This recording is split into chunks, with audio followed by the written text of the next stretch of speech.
This episode is sponsored by Material Security. Modern attacks don't stop at the perimeter, yet most email security does. Material Security protects the email, files, and accounts within Google Workspace and Microsoft 365 by correlating signals across your entire environment.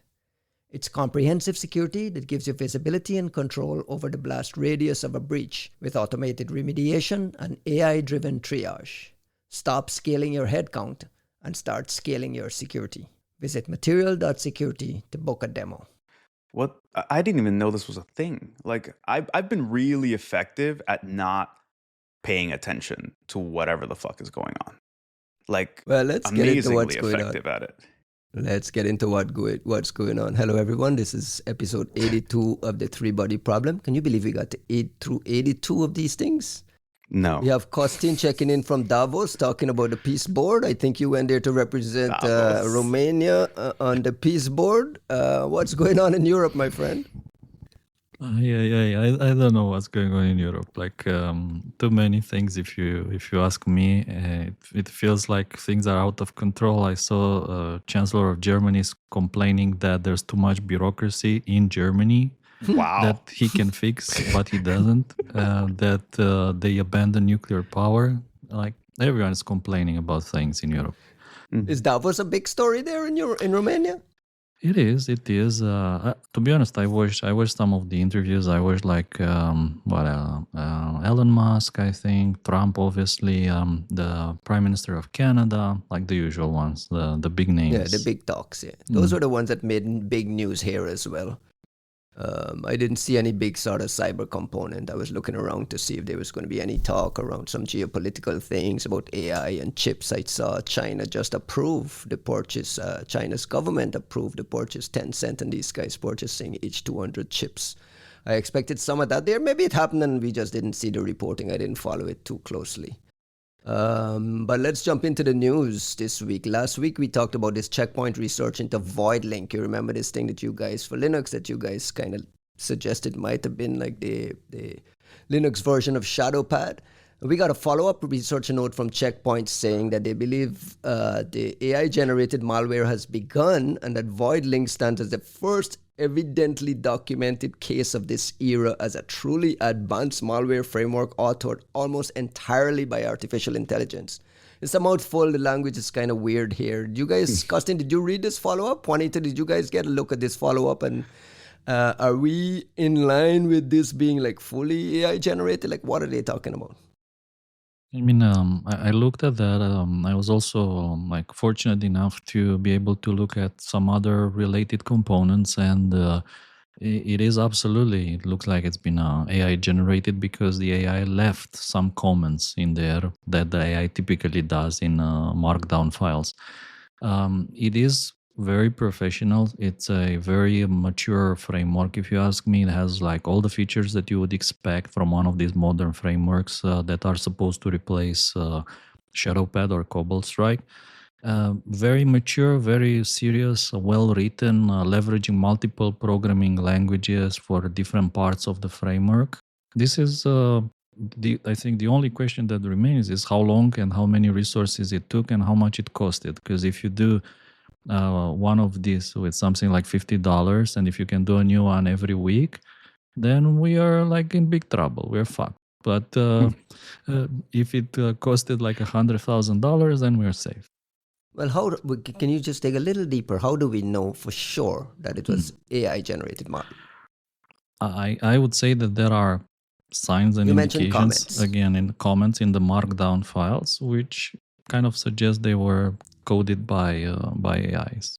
Well, the Checkpoint folks kind of answered some of our questions from last time, right? Because before we were like, oh, how do they know? Like you kind of have the panel and stuff, so like it was obvious that they had more access than just like, oh, we ran into these samples in an IR or we ran into these samples on VT. And then on this follow up, what they mention is that it was like an open directory and that it included these helper files that are generated by something called TRAE, which is some kind of AI engineering platform. So based on that, they're talking about it being AI generated. And like I came into it very skeptical because I'm like, oh, well, how the fuck do you know that it was AI generated, right? Like if we're just going to talk about coding conventions, you're like, meh, it feels soft. It doesn't, it's not quite right. But they have all the right pieces to say, okay, well, clearly when you have like a test-driven design spec from a known AI engineering platform in Chinese with all the requirements, um, I think it's pretty much the game's up, right? Like you've basically figured out exactly what it is, and I like Kosten's point about we don't know how much effort or cost it really took. What I will say is, considering some of the other stories we've got today and the Sean Heelan thing, I doubt it was a whole lot. Having done some of these, like I was been using Pedro Mamini's Maestro AI this past week, and I've been testing out Google's Conductor CLI thing. The costs are not high. The time investment isn't even that high, and you can get some functional things. So I doubt that this is a matter of like, oh, they had to spend hundreds of thousands. This is probably, at most, if they really, really did like a good job and they were thorough and everything, a couple $100 on API, assuming that you're paying for it yourself. For this entire framework? Possibly. Kosten, you believe those numbers? I mean, that sounds ridiculous. I mean, you're saying that like if Juanito's numbers are right, we're fucked. And does that sound believable in the hundreds of dollars? I mean, sadly, yes, because I know how easy and how cheap it is to develop things with AI nowadays. And I've been doing development myself, obviously not offensive research, but more like on the defensive side. And things that maybe I would have paid thousands of euros for other people to write them for me, now you can do them with $10. So it's entirely possible that the development cost of this was in the range of $100, $200, maybe something like that. And the problem is that if you can push one of these every week, and if you can especially recycle the implant side of things, like the CNC backend can stay the same, but if every week you can build a new implant in a new programming language, including languages that nobody's ever cared about or heard of, then we have a big problem. It will become more and more difficult to cache them. It will become more difficult to link them together and to attribute them. It will be more difficult to keep track with all these new things that will be flooding us. Everything about this is a tempo issue, right? Like that's at the end of the day, I think original discussions about what AI was going to do have been about just increased sophistication of capabilities. And that is a factor, but it's not the fact that like we're reaching sophistication, like extreme sophistication that is suddenly being added to the picture. It's that we are just casually increasing the sophistication, let's say from low to medium, but the amount of it is like stratospheric. Right, like now, if everybody who before would have had to rely on like a couple of shitty builders and a couple of like random, shitty generated pieces of code and some stuff stolen from Stack Overflow and some cobbled together whatever, which we would have said is like a low sophistication thing. It kind of works, but it's not good, or it's like very common. Now all of those people can go custom spec medium sophistication, let's say. But they can do, as Kosten was saying, a different one every week for $100.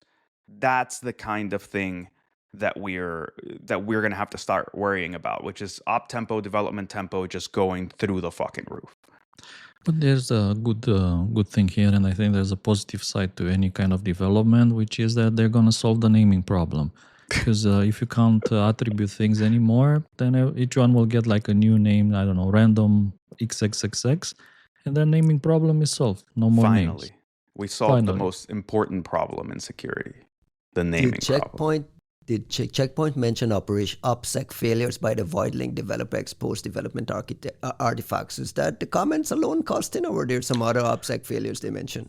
I don't know exactly which OPSEC failure allow I them see. to understand such a big picture of what's going on here. So there I might mean, have been something like I an can open think of folder. two. Like, first off, a fucking open directory is like OPSEC failure number. Like, it's not just OPSEC failure number one, but it's like a rite of passage, I think, for every threat actor at some point. Like, sometimes I know that that's a euphemism, but like, you know, people who don't want to say, "Oh, we popped the server because it was easy to pop," they'll say, "Oh, it was an open directory." OPSEC. Yeah. But I a lot of the time it is an open directory. Like, people do this. The people do this all the time, and more so nowadays that we're talking about everybody just kind of relying on AI to set things up. Like, the same way that we're shitting on vibe coders for using, you know, Vercel, like vSphere Vercel or Replit or whatever to set up something, and then, you know, there's no security to the database, there's, you know, using outdated components, like whatever. The same shit is going to happen with threat actors that are overly reliant on AI to set some of their stuff up. So, you know, maybe we'll at least have the comfort of saying, well, they're very likely to just be rife with OPSEC failures for the more, you know, AI reliant folks. Yeah, Do we know? the other thing here is typically when you encountered advanced frameworks in the past, not necessarily super advanced, but let's say complex frameworks with multiple plugins, you automatically assume that the people behind it are also sophisticated. Nowadays, you can get one of these frameworks like VoidLink, and in reality, the people behind it, you know, they do childish mistakes or leave open folders, use super weak passwords, but at the same time, they leverage super sophisticated frameworks. That was going to be my next question. Last week we kind of surmised that I asked the question: is this automatically APT? Is it automatically professional groups? We don't know that for sure now. I mean, you guys last week you guys told me had all the hallmarks of would be, you know, it looks like the next shadow pad, definitely APT. Today we were saying, not so fast. I think we said definitely commercial. We didn't say definitely APT. Right. Like I it think you looks did like mention the kind, PSOA. yeah. Right. Yeah. Last week, US was going to acquire Greenland. This week, it doesn't. So things are changing from one week to another everywhere. Did we have any clue where the public models were used, where the private models were used? What was actually used to do this creation? I mean, Did Checkpoint say anything? I've never used, I don't think Checkpoint set the model, but they did point us to TRAE. And I've never used TRAE before. At least I found out about it. What is TRAE for the rest of us? It's some kind of AI engineering suite. And frankly, like, there's a lot of these days. So, you know, if the results of this, you know, if this platform is that good, then I'm going to go look at TRAE as like a good AI engineering solution. But there's a lot of AI engineering solutions. Most of the time, they rely on just the same, you know, state-of-the-art frontier models. You'll use something, they end up acting as some kind of router themselves, right? Like, they're kind of reselling you tokens is what happens with most of these products. But I mean, look, the proof is in the pudding, right? If the tool itself is good, then it suggests that the development mechanism is good. And even, you know, when they talk about like this spec-driven development and test-driven development, like those sorts of paradigms used to be just like the kind of mothballed software engineering speak that was just relevant to software engineers and probably just relevant to like, I'm not going to say students, but people who work at places that have very anal style guides and like specific ways of doing things. They were usually not discussed, and you seldom heard about it from people who were just trying to become programmers. Now they're really important because experienced vibe coders, people like Brandon Levine, will tell you like the quality of what you can get is drastically better if you essentially walk these AI development tools through that process. You get them to develop a PRD, you know, a product requirements doc. You get them to develop a functional spec doc. You get them to do some stub code. You get them to do, you know, either you do test-driven design or, you know, whatever it is. Essentially, you create a mental framework for the AI to not just run off and code a bunch of shit and it's like half of it is broken and half of it is whatever. You basically make it so it goes, okay, you're supposed to break this task down into these features. For each feature, you need a Git work tree. For each one of those, you need to have a testing suite. For before you tell me that the feature is done, you need to have tested. It needs to have passed. I need to have verified. And then you Git committed. Like you basically teach it to not be like a naive programmer and rather to act like a software engineer. And lo and behold, the results that you get out of it are better the same way that when you teach a human being to do that, the results are better. Can we rule out that this is some university project? No. I mean, yes, you no? never know. Okay. But at this, You know what? things You know are why I'm happening asking in the question. universities. Yeah. I tell you why things are happening. In some universities, including where I studied, there were lab assignments where they asked you to design viruses. So like one of the labs, they asked me to develop a boot virus.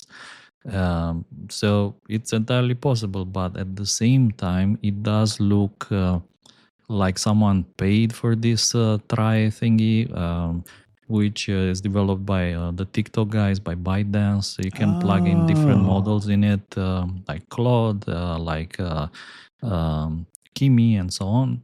So I think because of that, maybe it's not necessarily an university project.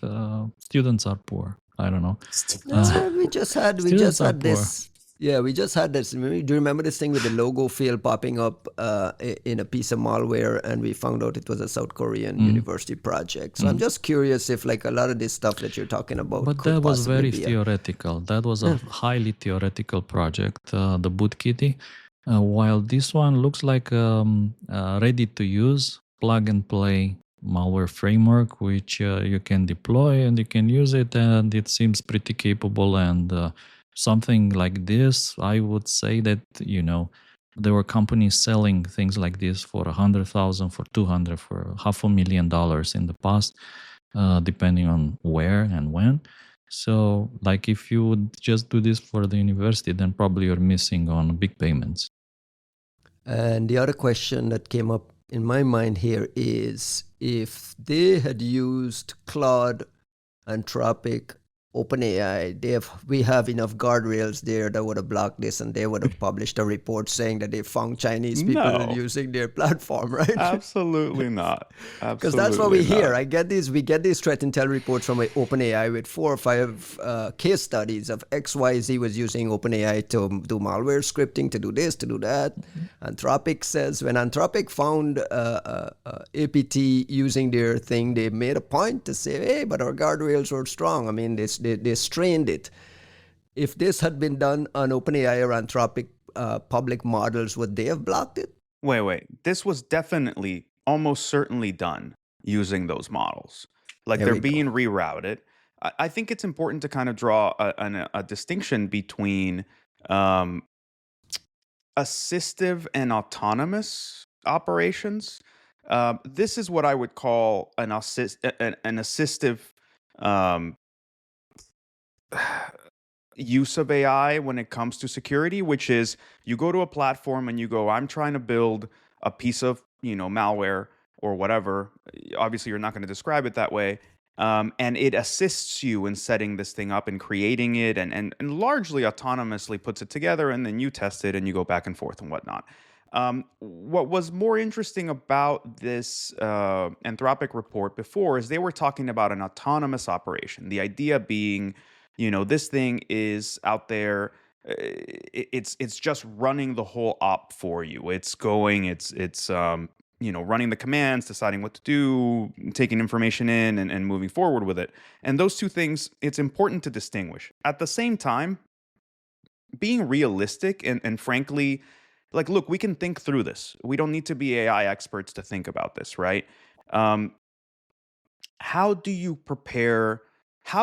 create a tool that is meant to help people with general purpose tasks, particularly general purpose coding and computing tasks, and at the same time produce effective guardrails to keep that tool from generating things that can be used maliciously or things that can produce unwanted, quote unquote, unwanted results, considering that, like, there isn't a difference in the like physical matter of what you're building, right? Like there's a reason that living off the land works so well and is so problematic.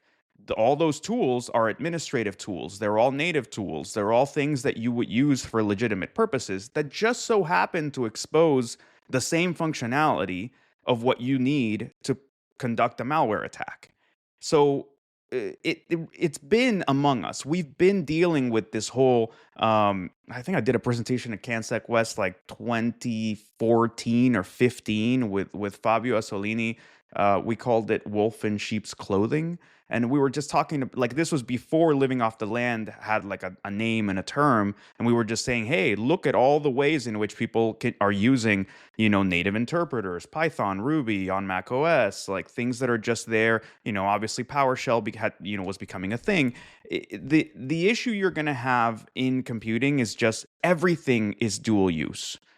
There isn't a clear sense of intentionality. Nothing is sort of, few things are easily determined for their intention as being good or bad. Few things are exclusively good or bad. And even if you want to go hardcore on guardrails, all you have to do is tell this thing a plausible story, right? No, I'm not cyber stalking somebody. I'm running a sanctioned OSINT check for like executive protection, and I need you to go look for this, that, and the other. No, I'm not creating a piece of malware to... And there's no guardrail for that. That kind of prompt injection will be there forever. Just think about right? it. Just think about it. What does it mean to have a guardrail? Because there is a legitimate use case that you want to be useful for. So like essentially, what's the guardrail for an employee lying to you? There isn't one, right? Like that's human, that's duplicity, that's human, and that's the ambiguity of human intentions. And like that is it's a philosophical problem that I think we are kind of very quickly skipping over. That they're just when we talk about autonomous actions, we may be able to have a slightly more nuanced discussion of what is good and bad and what an LLM should be comfortable doing or not doing.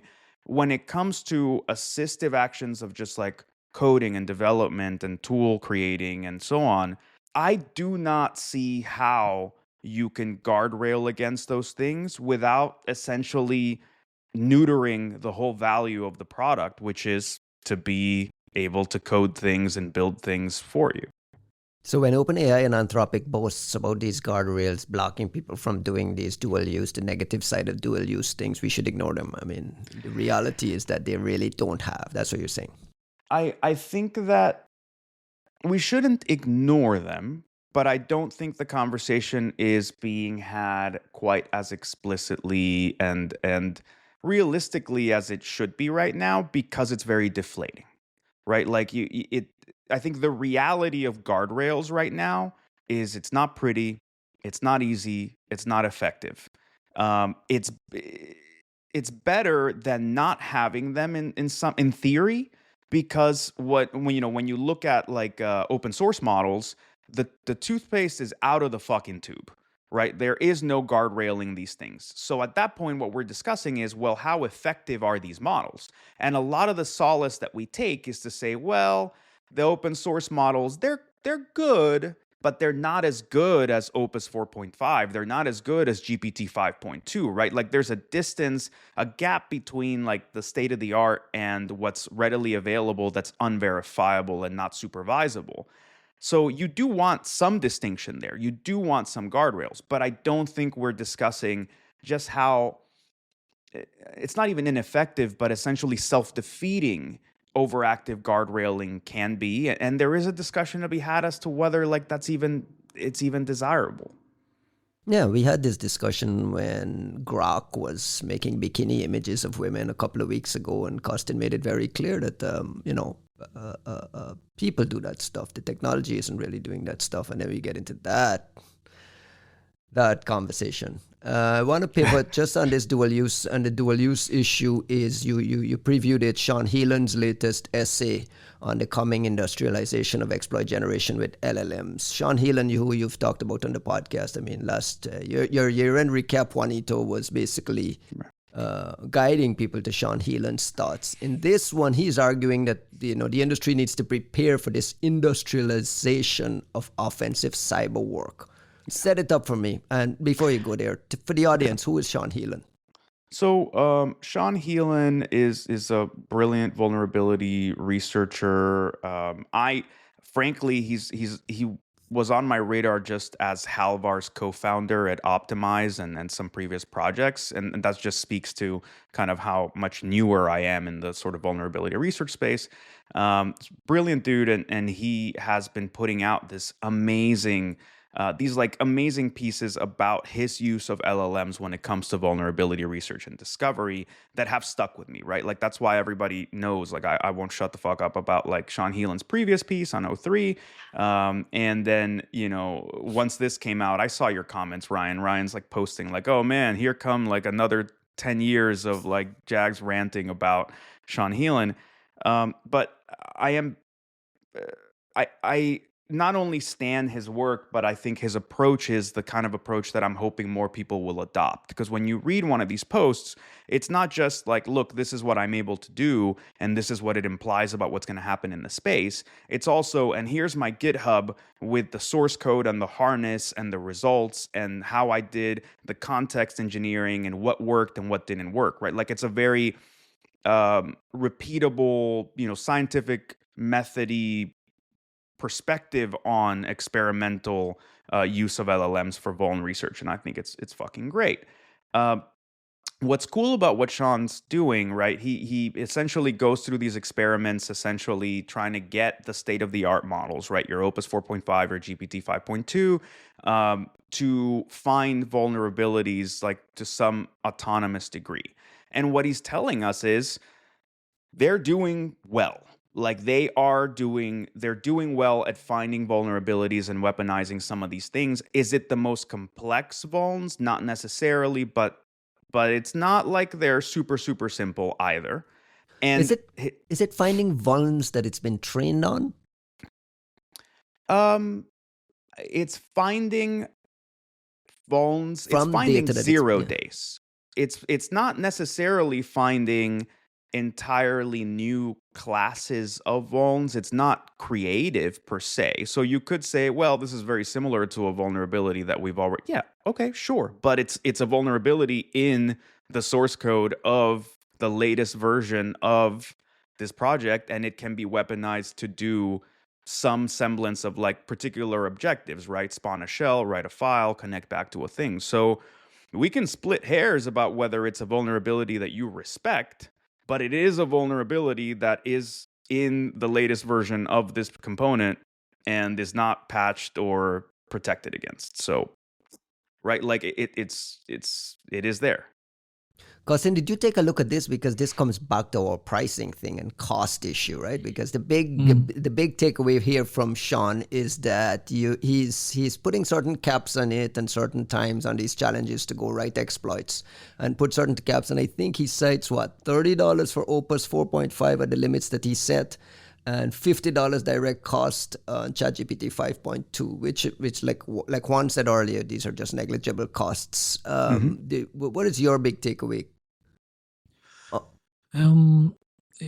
This is one of the reasons why I was exactly saying in our previous discussion about VoidLink that if this costs like in the range of $100, then we are in like big trouble. And I was thinking exactly of this $30 and $50 that Sean talks about in his research. The other thing I was thinking here is that perhaps these are cheap because this vulnerability, like QuickJS, maybe it's kind of easier for LLMs to discover as opposed to maybe having to reverse engineer some kind of binary code, so kind of blind discovery of vulnerabilities. And obviously, it's easier as it gets access to the source code if you want. And I was thinking that nevertheless, it is kind of a moment where it's becoming feasible to do mass discovery of vulnerabilities, and this is definitely going to change the economy. Now, I was also curious, what difference would it make if you used also things like Google Gemini, like Grok, that might be even, let's say, more powerful, more effective because of maybe less guardrails, whatever. And that would be, of course, interesting to know. But at the same time, this makes it pretty obvious for everyone who's been kind of ignoring the trend that discovery of vulnerabilities with LLMs is here to stay. And it's very cheap. It's getting cheaper and cheaper. And in time, they will be able to attack more sophisticated surfaces that don't necessarily include just JavaScript, like JavaScript rendering engines, but more sophisticated, like maybe, I don't know, image rendering libraries like JPEG, like a GIF or PNG or other file formats or audio formats and so on, which will have the potential to produce much more dangerous and like bugs that have a real world potential impact. Something that can be used in the wild, something that, I don't know, anyone can integrate in their exploitation kit to deploy on a waterhole. And of course, it's one thing if nation states deploy this in a targeted manner. It's a different thing if some cyber criminal group comes, they develop a new 0-day every week for $50, and then they deploy it on 1,000 websites they hack. And it doesn't matter that it gets burned, because in the past the problem was nobody wants to burn their 0 days on massive waterhole attacks. That's why they use 1 days, N days, whatever. But if you can have a new one every week, then I think this suddenly is part of the discussion. And I think that's a real danger, that we are massively producing potentially exploitable bugs at a scale never seen before, which can deploy implants that are a new one every week, a new kind of an implant. That is going to have a significant impact on the ecosystem. Is that hyperbole, Juan?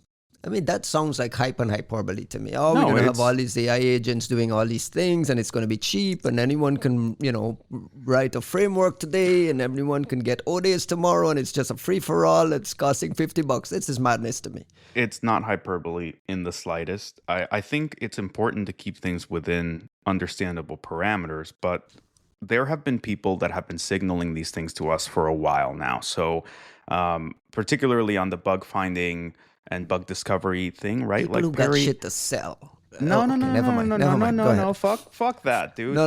I'm exposed to the VC ecosystem of people who are hyping this shit beyond. So this is why I'm coming in with like maybe an overly skeptical mind. But go ahead. Hype shit is there, and it's awful, right? And I've told you this before. Like I have been I was in a State Department delegation in Costa Rica, where a Scale AI dude said that their AI was producing 0 days, like it could produce a 0 day and whatever. And like this was like years ago, 3 years ago, whatever, 2 years ago, and that was bullshit. That was a complete fucking lie. It was a complete lie. And a lot of the VC stuff is still a complete fucking lie. It's aspirational. It's I don't know that white lie is not an appropriate way to sell this. There's some kind of like, gold-plated lie, which is just like, we think we're going to get there and we're just kind of giving you like the vision. But how does the audience sift through VC bright lights, white lies in the sky versus what are white lies? Like this is the issue the rest of us have. It just doesn't matter. Like, it doesn't matter what somebody's claiming for the sake of selling you something. It's what matters is what the things are actually capable of. And the problem with getting too allergic to hype is that it's easy to then ignore what is not hype and what is somebody telling you what the capabilities are. And what I was going to point to was actually Perry Adams and AIXCC. Like people like Dave and Perry, like Dave Vitale, Perry Adams, and so on have been telling us this is coming. Vulnerability discovery through some level of like greater automation is coming. And they were not just right, but in hindsight, it's sort of obvious because this is an area where you have the right components in place. You have access to, a lot of the time you're going to have access to the source code, right? Like Kosin made an important distinction between like what is black box vulnerability discovery, having to reverse engineer something and actually look for a bug, versus having the source code in front of you. So open source versus closed source does make a difference here. Does it make the ultimate difference? Not necessarily, but it does make a difference. And then more importantly, you have a clear objective or set of objectives that make it so that you know what acceptable results are, and you're able to some degree to reproduce an environment where you can have verifiers that are automated verification that a result has been produced. So when you put those conditions in place, this is like the perfect creating 0 days and finding vulnerabilities and exploitable bugs it's kind of like the perfect recipe for what you can instrument LLMs to do in like a semi-brute force approach, right? You can essentially just do this, like Sean was saying in his previous post, 100 times, and look, it popped up 3 times with like something good. And what he's saying is it's getting better, it's getting cheaper, it's more reliable that these things are going to find results. And what I think is more important for us as an industry is not to sit around deciding whether these claims are true or not. That doesn't matter. You already have a bunch of people whose fucking life goal right now is to make it true. So what we need to do as defenders is just act as if it is true. The same way we've always been saying, right? Assume compromise, right? Like you act as if it's true, and then you go looking for what the thing is that proves you right or wrong. With these things, I think we need to act as if it's true and start to have conversations about what cybersecurity is going to have to look like in a world where finding 0 days, finding unknown vulnerabilities is not a capability that is only available to the cream of the crop, highest top 1%, 5%, 10% of threat actors, but rather there are certain classes of bugs for certain types of software ecosystems that are now readily, like the capability to find weaponizable vulnerabilities is readily available to most threat actors with $200 in their pocket. So we are no longer able to have the same threat actor stratification that we used to do, where we would just say developing your own exploits immediately pushes you to like a level of sophistication that is greater than, the majority of threat actors. Right? Like, think about how we've been talking about the North Koreans this whole time. Like, in this podcast, we've had this giant about face where, like, Kostin has proven how, like, naive I am in looking at the North Koreans, or how naive I was in looking at the North Koreans and saying, oh, well, but these guys don't have this capability. They're not that good at doing X, Y, and Z. They're still kind of, Bush League. And Kostin taught me, no, that was true when we worked on this shit many years ago. Now they're coming up with novel exploits for, these like shitcoin compilers and like Solidity contracts, and they're doing all this interesting shit. Clearly, their capabilities have risen. And we need to, like, the same way that I learned that and I ate crow on the podcast and I hopefully became a slightly better person, but only marginally in that process, we now need to do that for most threat actors. Because now what you're going to say is, if the difference between the haves and have-nots is not finding geniuses and having them develop capabilities for specific code bases, specific programming languages, specific attack types, but rather, can they get their hands on $150 worth of API credits for OpenAI or Anthropic, and they can also finagle their way to using somebody else's API keys or stolen credit cards, then we need to reshift the fucking threat actor pyramid now. And we need to start having conversations about what defense looks like in a world where a 0 day is not oh, what an amazing, unfortunate, unforeseeable, catastrophic, but statistically improbable thing has just befallen us, but rather something that's going to happen every Tuesday and Thursday. Costin, that still sounds like a lot of hyperbole to me. I can't get over Motherfucker. I can't get over my skepticism that it's going to come down to $50. I mean, like, I get what you're trying to It's say. documented. It's there. It's in front of you. There's a paper and there's source code. There's examples. Like it's there. We're there.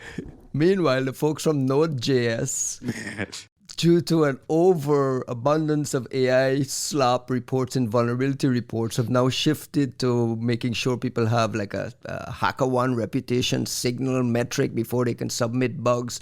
The Node.js security team experienced a significant increase in low-quality reports. Trend has been increasing over the years. Alongside that, the folks at the Curl project basically says our current policy is we instantly ban all reporters submitting AI slop. So what part of what we're talking about and part of this future of like everything being easily available is AI slop generating nonsense and bombing these open source projects. Like, what is real and what isn't real? That's where my head is at with this with the hyperbole and the hype. It's all real. It's all real. All of this stuff is happening, including the AI slop bug reports. And I would point, I'll point to two, maybe three different but important things in this whole AI slop bug situation, which is I think we're seeing the difference between AI and AI. Not all AI is created the same. And this is something that a lot of people are suffering with, particularly when it comes to like corporate approved deployments of AI and like what AI is your company getting shoved down their throats because they're already a customer of Microsoft. They're already a customer of whatever, right? So like I truly feel for anybody who's forced to use Copilot as any kind of AI anywhere. It's a piece of shit. The same way that Siri's been a piece of shit. And like you just have to call things what they are. Satya asked you not to call it slop. Satya can suck it. Copilot is garbage, and I think Satya knows it too. It's just that Satya's not going to leave $1 on the table, period. The same way that like, Google has been pushing their AI offerings onto all, like everything, G Suite, YouTube subscriptions, whatever the fuck you want. However, Google has DeepMind and they have a real frontier lab that's building cool shit. So what you get sometimes is very good. But I say sometimes for a good reason. There are models that are doing amazing shit. Sean Heelan is playing with Opus 4.5 and GPT 5.2. These are the state-of-the-art models that you have out there. They're hardcore. They do amazing shit. If Sean Heelan went and did this with GPT-4 or Sonnet 3, whatever, the results would be very different. And I think part of the problem here is there's a lot of people who have access to all kinds of AI, but the Google AI search mode is a piece of shit because it's a low quality model. Copilot is a piece of shit because it's a low quality, cheap inference model. And it's not that I wanted to run off on a tangent, but I think this is a factor when you look at these AI slop reports. It's a lot of the same random dudes that used to go around submitting garbage bug reports of like, I found like a stupid like XSS vulnerability here because I don't understand how websites work. Right now, those people are on steroids doing this shit, and they're doing it with Copilot or like, what did they say? Bard AI, which is like a super old like Google product. So like, of course you're getting slop. The other thing I want to point to is that the problem here is a matter of verifiability. For a long time, we've been saying verifying bug reports is a costly manual human endeavor. And what you're seeing is not people getting pissed off because they're getting a lot of AI slop reports that are not real bugs, but rather that it's taking up a shit ton of people's time to figure out if they're real or not. So what we have is not a crisis of bad bug reporting. That's been a thing for a while. What we have is a crisis of our ability and throughput to verify things getting very quickly sort of taken down a few pegs. And it's what we discussed with the FFmpeg situation. So the parting shot I want to leave here is, well, it looks like maybe the bug bounty companies are going to have to start doing some work. maybe they need to be the ones fucking verifying things instead of just being a messaging platform for people who you want to have under NDA so you can shut them the fuck up, but they can send you bug reports, and then all the bug companies do is grab those and just shovel them right back to the developers at the company that's supposed to be doing this. So what's your function? How about you guys become, testing environments and have actual like attempts at verifying some of these things so that you can filter some of them out before you give them to the developers, and then you can do that in some kind of open source pro bono thing for these programs, and then we can stop having this conversation, right? That sound you hear is like 5 VCs funding companies to go do verification. The big takeaway, the bigger issue here is that open source projects are ramping up these complaints against AI slop. Now, and it's not only that the verification side of things, it's how much time it takes away from you actually fixing real things. So the resource logjam there, we had this conversation with Big Sleep and Aardvark. I mean, Dave Aitel even said we don't publicize and do things and right. to do naming and shaming because these guys are bombarded with this kind of shit. Yeah. So this AI slop is not going away. I am struggling to figure out what is slop. What is real? Do I need to wait for a Sean Heelan blog post to tell me? Like, you know what I mean? It just feels like we're in this noisy ecosystem, Costin. Wrap it up for me. Wrap up this whole industrialization of exploit generation. And I think we're seeing multiple generations of different quality AI work. We're still seeing kind of the old generation that is becoming more easily recognizable. So every day, for instance, I get tons of marketing emails like AI slop, if you want to call them. Some of them even include the replies from the LLM where it says, "Hey, if you want, I can turn this into a newsletter that you can share with your subscribers." It's really bad, and it's in the newsletter. Yeah. I got one like those every day. But at the same time, we're seeing the new generation, which are some of these messages and papers and research that are almost indistinguishable from quality work done by some of the best people in the industry. So this matters a lot, like the quality matters a lot. And I think that we're seeing a phenomenon similar to maybe the industrialization of production in the 80s and 90s when things started to be built in China. And suddenly, it was nice to have a screwdriver, okay? But like this back in the 80s, people who had the screwdriver, they were like important people. But then screwdrivers made in China, they flooded the market and everybody had a screwdriver which was like so and so. But then like some people had German screwdrivers which are much better than everything else made in China, and those became extremely valuable, like brand names, quality stuff.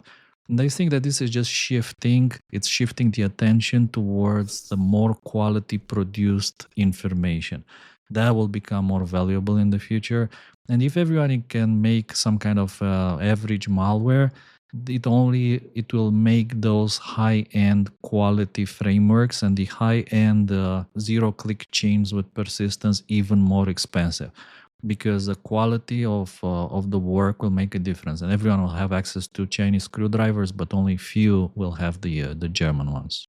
I want to follow up on that analogy though, Kosin, because what we see in the AI space is very similar to, I think, what you're describing with the screwdriver mechanism, which is the Chinese used to make shitty ones, so you appreciated the German ones, and then the Chinese figured out how to make cheap ones like the German ones, so then everyone could have high quality ones for cheap. And the same thing happens in the AI space right now, where you get open source model from China. Yeah, it's there, not that good, but you can get it for cheap. Then the Americans or the Brits right now will make a state-of-the-art model that does amazing shit. So of course, if you can use that, you're doing much better.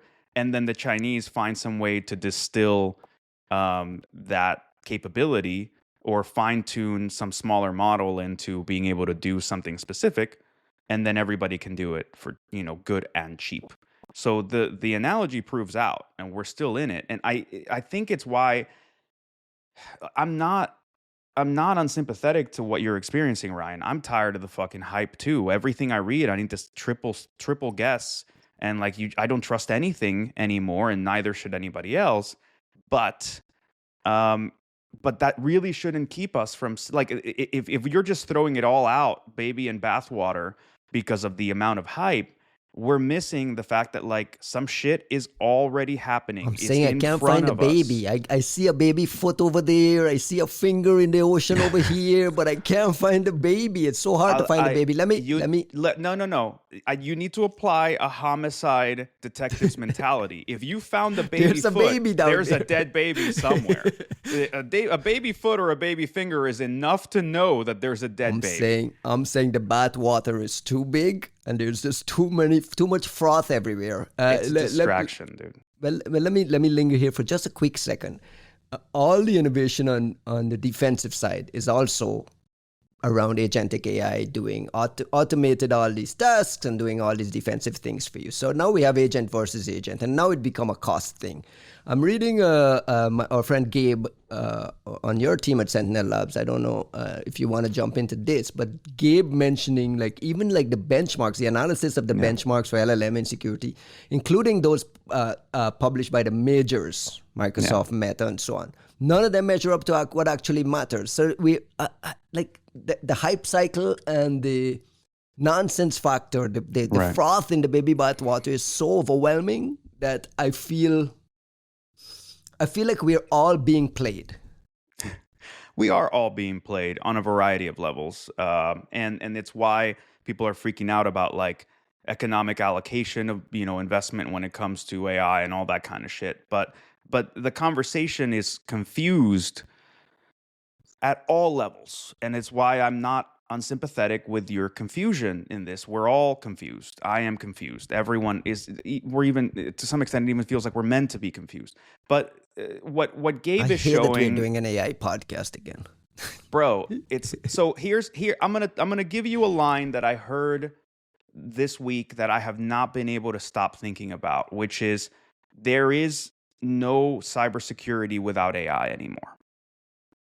That's it. We need to redefine our industry in terms of AI because the attackers are redefining their industry and their practice in terms of AI. So whether you fucking like it or not, we are in the AI business now. So y'all motherfuckers better start adapting. I've been trying to get you guys there for the past 2 years. The keynotes were all about that. Shit is changing. It's shifting under our feet. We might not fucking like it, but it can be good for us. Adapt. Adapt, motherfuckers, adapt, because there is no cybersecurity without AI anymore.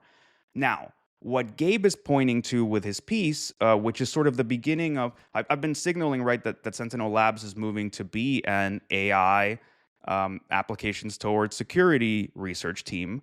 And this year, we've kicked off with a bunch of, pieces and posts, and we're about to drop another one next week on, this kind of research that I think is meaningful. What Gabe is pointing to is the fact that right now, part of the problem, and part of what, Ryan, you're so frustrated with, is the people selling the things are the people grading and evaluating their performance.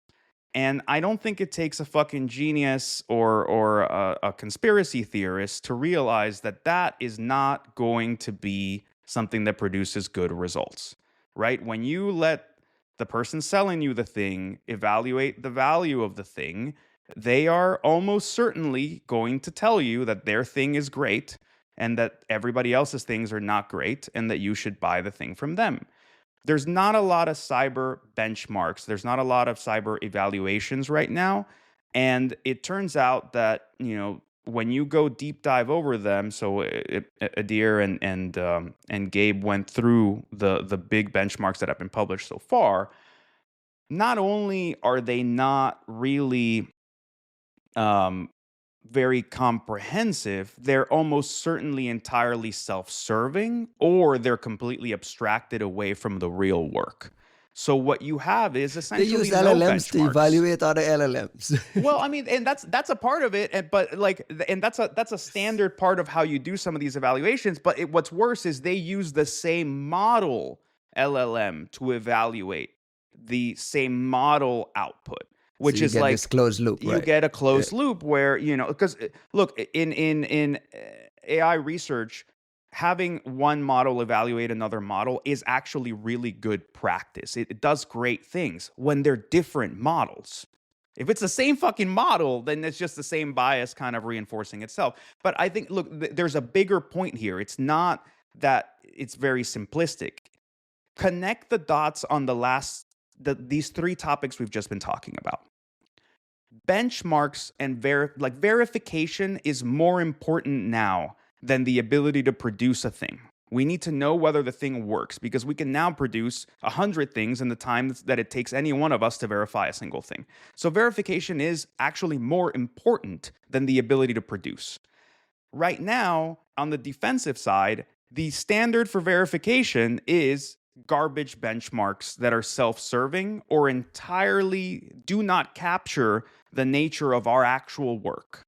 So therefore, when you realize that model development and improvement is based on benchmarks, the idea that models are going to get better at defensive shit the same way they're getting better at offensive shit it's not going to prove out, because there are no good benchmarks out there that meaningfully allow these people to iterate into making the models better for defense. So like, shit can be better for us, but right now it's not a raid to be better for us. What does fixing it look like? What is the fix? Is there a perfect state? Is there a better state? What are we asking for? The fix in this particular area in the near future is that we need to get very savvy with AI. We need to embrace it. We need to just accept that this is what these are the terms and these are the tools of our trade now. And more importantly, that we need to be the ones developing our benchmarks. We need to be the ones, the defensive industry, cybersecurity industry. Not rely on the majors to produce these benchmarks for us. The majors are going to sell us the products. We need to evaluate independently what they do and how well they do it. And more importantly, people, as much as I love open, the same way we talk about IOCs, right? Like, we want samples, we want things to be shared. Share them amongst the industry. Do not make them public and open source in their content, because then you're feeding the pool of what they train the models on. No, dude, like, it's the same as standardized testing. If I give teachers the test with the answers, they're going to train students to be really good at taking that standardized test. They're not going to make the students good at doing the thing that would mean they're able to do well on the test. So it's a new paradigm, but if we don't evaluate our own shit, we're fucked, guys. Like, you're not going to be able to tell the difference between somebody selling you like garbage Copilot AI for fucking 3 cents a token versus like hella hardcore mega defense GPT-6 AI for, 5 cents a token. And we're going to be screwed. Gustin, wrap up this AI segment for me. Put a bow on all of this. Look, Gabe says something very interesting in the blog. He says, like, in the part 2, we're gonna talk a bit more about how to evaluate models, how the next generation of testing will look like. So I think this is also very important, and I'll give you a personal story. A friend of mine wanted to lose some weight, and I was talking to him every now and then. He asking like, "Hey man, how are you doing?" He was saying like, I'm so unhappy, I'm not losing weight, I'm dieting, exercising, running. And I was like, how much did you lose this month? He says, I don't know, because I'm not weighing myself. I don't want to look at the scale, because every time I look at the scale, I feel unhappy and depressed. And it's like, if you don't look at the scale, how do you know what's working and what's not? So this is very important. It's part of the process. If you want to lose weight, you need to weight yourself, look at the scale, see what the scale says. If you want to improve your models, if you want to improve your defenses, then you need to develop tests, and you need to be aware of what works and what doesn't, and focus on what works, develop what works. Are we? Do we need an independent body to do this, or are we going to just be inundated by methodologies? Everyone has their own methodologies and metrics. Like, what is the end? Juanito, when I asked you about the end state of fixing this, Gabe is promising a part 2 with methodologies and so on. Yeah. What really fixes it? Do we need a, what is the call? Give me the name of the other independent agency. I think right now we just need to all start doing it because we need to do it for ourselves. And that, sucks to hear. But I will also remind you folks how well we've done with independent bodies for testing things like AVs, right? Like, look at the AV testing industry. Look at MITRE and like all their bullshit, right? Like it's just... it's too soon for us to be looking to pawn this problem off on somebody else, especially when our experience with pawning the problem off on somebody else is that they find a way to make money off of it and hold everybody else for ransom. This is the future. And then we don't get anything. This is our future if we don't figure out a way to taste. Like, we need to figure out a way to evaluate the value of what we're being sold as consumers. And you can't just pawn that off on somebody else. We need to work on it. But everyone's going to game it anyway. I mean, everyone's going to game it until you get that independent, quote-unquote, independent body to put some sort of semblance of... I mean, look, it doesn't have to be everybody. I have to call Gabe for a better education on this. It doesn't have to be everybody, but look, if Anthropic or OpenAI or Google DeepMind or XAI, whomever, come out with a model and they go, this is the ultimate blue team SOC model. You don't need anyone in your SOC anymore. We now have this shit, right? Sec Gemini, just plug it in and it's going to fucking kill it. And I don't know, 2 or 3 security vendors or startups or whatever come out and say, we ran our benchmarks and no, it fucking sucks. It doesn't do well. Or yes, it's actually really good if you're willing to spend $1,700 an hour running queries. Or, it's okay, but it's assistive and like you still need 2 SOC people. Maybe you don't need 5. The minute you start getting those independent reports, not everybody has to do this. Now you have independent folks that that are serving as sort of verifiers. And that was the pseudoscientific method that we applied in Threat Intel back in the healthy Twitter days, right? When I would come out and say, oh, I found this thing and I reverse whatever. And somebody would jump in and go, oh, you idiot, you missed this other thing. Or actually, you misreversed this thing. It's this other library. And you go, oh, thank you, great. And we would all check each other's work. That is the kind of thing we're going to have to develop. What that turns into cynically eventually, okay, like we can worry about that shit later, dude. But like right now, we have nothing. So we need to do something. Otherwise, we're just naive consumers. Naive consumers facing down $50 exploit. Absolutely. I love it. One thing which you said, Juan, you were saying that people were not paying attention to your keynotes. But today I was looking at a blog post from Trend Micro on a waterhole attack. Yeah. And I noticed one thing which I have not seen before. It said Trend AI trademark research. And when did Trend Micro change their name to Trend AI? And then at the very end of the blog, they say more hunting queries are available for Trend AI Vision 1. So people are listening, and there is marketing happening on the AI side of things. That wasn't my intention. I didn't say we needed to market Sentinel it better. One AI Labs. Yeah, it's always been AI. It's always been AI. I want to do a quick segment on CISA, our favorite agency. In all seriousness, CISA published an update this week on their Brickstorm advisory. Costin, quickly remind us who Brickstorm is and what did we get new in this CISA advisory? What's the update about? Well, it's this malware family, a suite of tools used at least by what Mandiant calls UNC 5221. Which is a pretty sophisticated thing. They've been updating this advisory in December as well, and now there's a new update with more YARA rules. There's 2 additional YARA rules, which, by the way, are quite interesting. Unfortunately, in the past, we've kind of learned to expect very little from these YARA rules.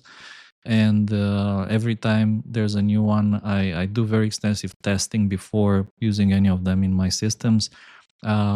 This time, like the YARA rules are good. I would say they're okay. And Whoa. there's one objection. Like, of course, things can be better, but nevertheless, they're good. What I object about is that they have very strange names. So for some reason, people are putting all sorts of information into the namespace.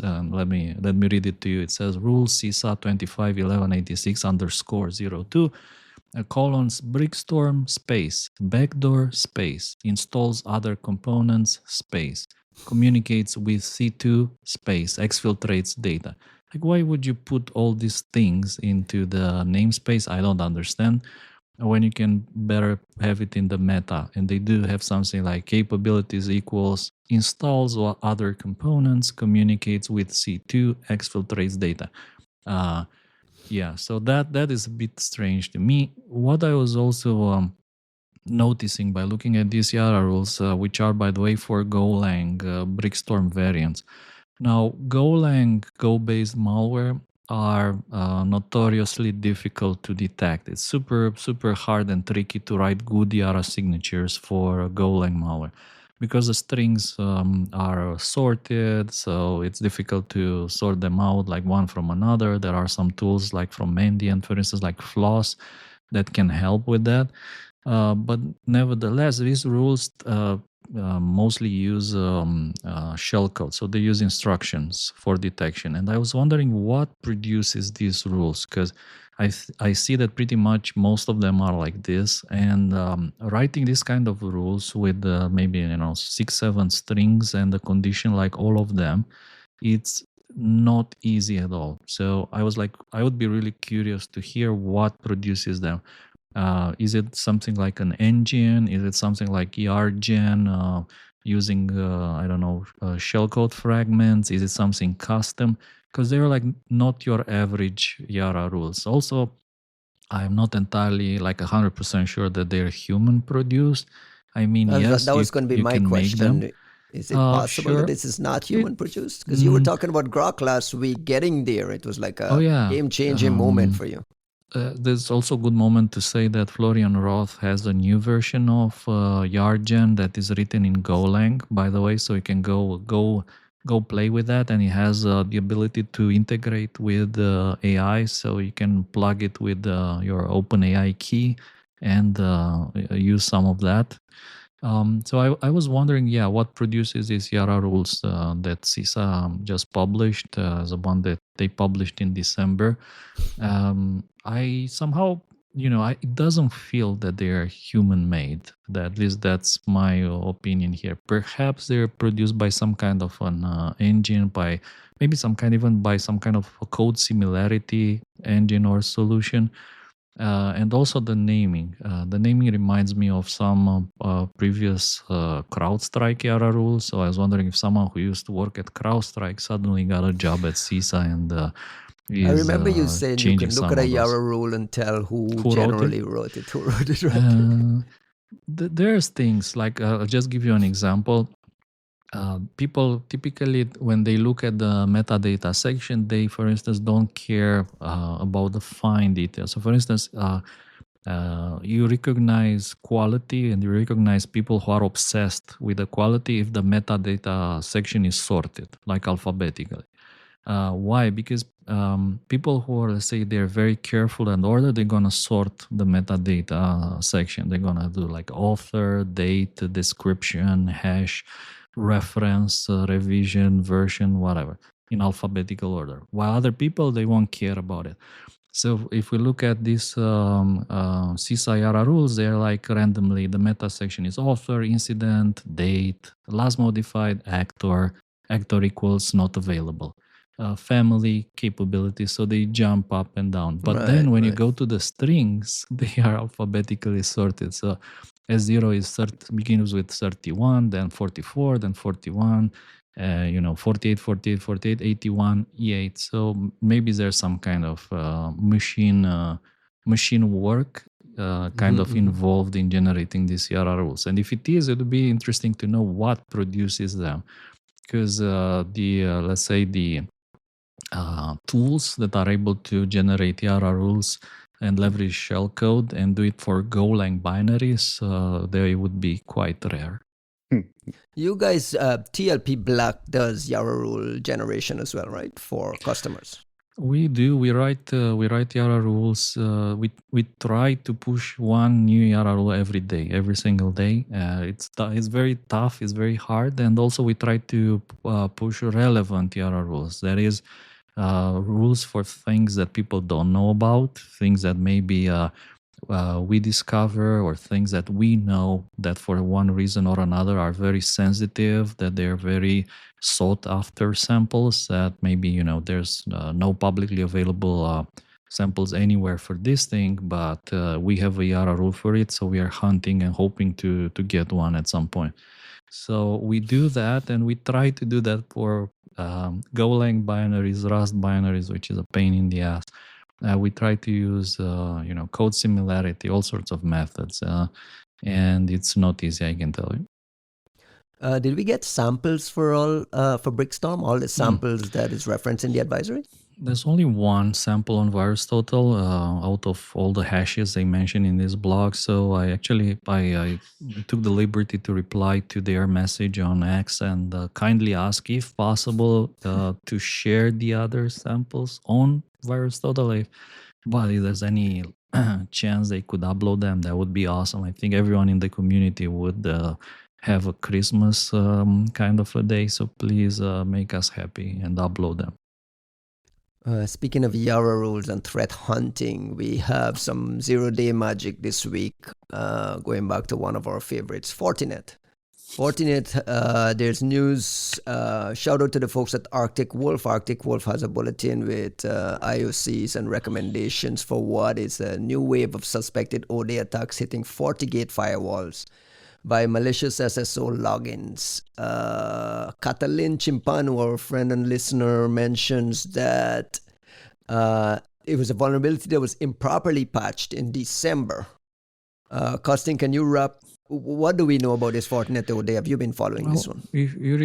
I have been following because it's relevant to one of the cases I've been working on. So this was particularly interesting as we were investigating certain compromises that involved Fortinet vulnerabilities. So if you remember the discussions from December, back then Arctic Wolf discovered that some of these customers, they were getting compromised. Fortinet didn't really know what was going on. Then they confirmed there's something. They delivered the patches. Now the news is that those patches, unfortunately, they don't fully address the situation. And a very important detail here, if you have FortiCloud SSO enabled, which is this FortiCloud single sign-on solution, if it is enabled in the router firmware interface, in the administration interface, then you can get compromised. If you don't have it enabled, then probably you're fine. So the first thing I can recommend, if you run Fortinet routers with the latest firmware, again, the latest and the greatest, if you have FortiCloud enabled, then there's a good chance you may have been already hit. There's indicators of compromise in the Arctic Wolf blog that you can look for in the logs, like certain email addresses that are used in the attack. And there's also artifacts like IP addresses. I looked a bit at the IP addresses that Arctic Wolf has in the blog. There's 4 of them. 2 of them are Cloudflare IP addresses, so I was wondering what's happening there. Is the attacker, they're using Cloudflare Warp VPN or something like that to scan the internet? Would be nice, by the way, to hear from Cloudflare how come those IP addresses are in the blog. And the Do other we have thing information on victimology? Sorry, go ahead. Yeah, and there was another IP which I thought was interesting because it hit one of our honeypots. So there's an IP in Russia with the Russian ISP that hit one of our honeypots in December in Ukraine. That's one of the TLP black honeypots, and they were doing like something really strange on that honeypot. And I was wondering if they were actually scanning for something Fortinet related back in December. And what we're seeing now is the surgical attack of what they identified as potentially vulnerable. In terms of victimology, I mean, I don't think this is necessarily targeted. What Arctic Wolf seems to imply here is that it's automated and it's massive in the sense that it's hitting anyone on the internet who has a Fortinet router with SSO, FortiCloud SSO systems enabled. Did they ship 2 separate CVEs? Did they issue a new CVE for the bypass as well? So for the bypass of the patch, there's no CV as far as I can say. I suspect they're gonna just fill it under the same CVEs and just update the patch. So they still gonna say it's CV 2025 59 718 and 719. But they're gonna just update their patch, which maybe was like an incomplete patch. Maybe they found a kind of workaround. I remember that in December we talked a bit about which of these CVEs could be used to compromise your routers, and it's always that you need to combine several of them in order to achieve a full chain. So maybe one of them solves a problem that the second one gets to leverage in order to dump configuration. And once you have the router configuration, you can brute force hashes and you can log in remotely. So typically it's a chain, and that chain can include multiple vulnerabilities, which is why some of these patches could be incomplete, because they patch them independently, but when taken together, you can still leverage a small opening here with another small opening here, and together they give you the chain. Do we know if it's APT, ransomware, cybercrime? So far we don't know who is behind this. I was trying to understand who might be behind it, and there's like the usual suspects, which would be Chinese APTs and Russian-speaking ransomware groups. Russian-speaking in the sense that they're like these conglomerates, which include people in Moldova, Kazakhstan, Russia, maybe even Ukraine, some areas of Ukraine. So I guess those would be the top suspects, including the ones that were actually exploiting this back in December. You're saying if they had SSO turned on, you should maybe assume compromise. What is the next follow-up step? So okay, what you patch and then what? You can't patch because there's no patch. So you can't patch. What you can do is disable FortiCloud SSO.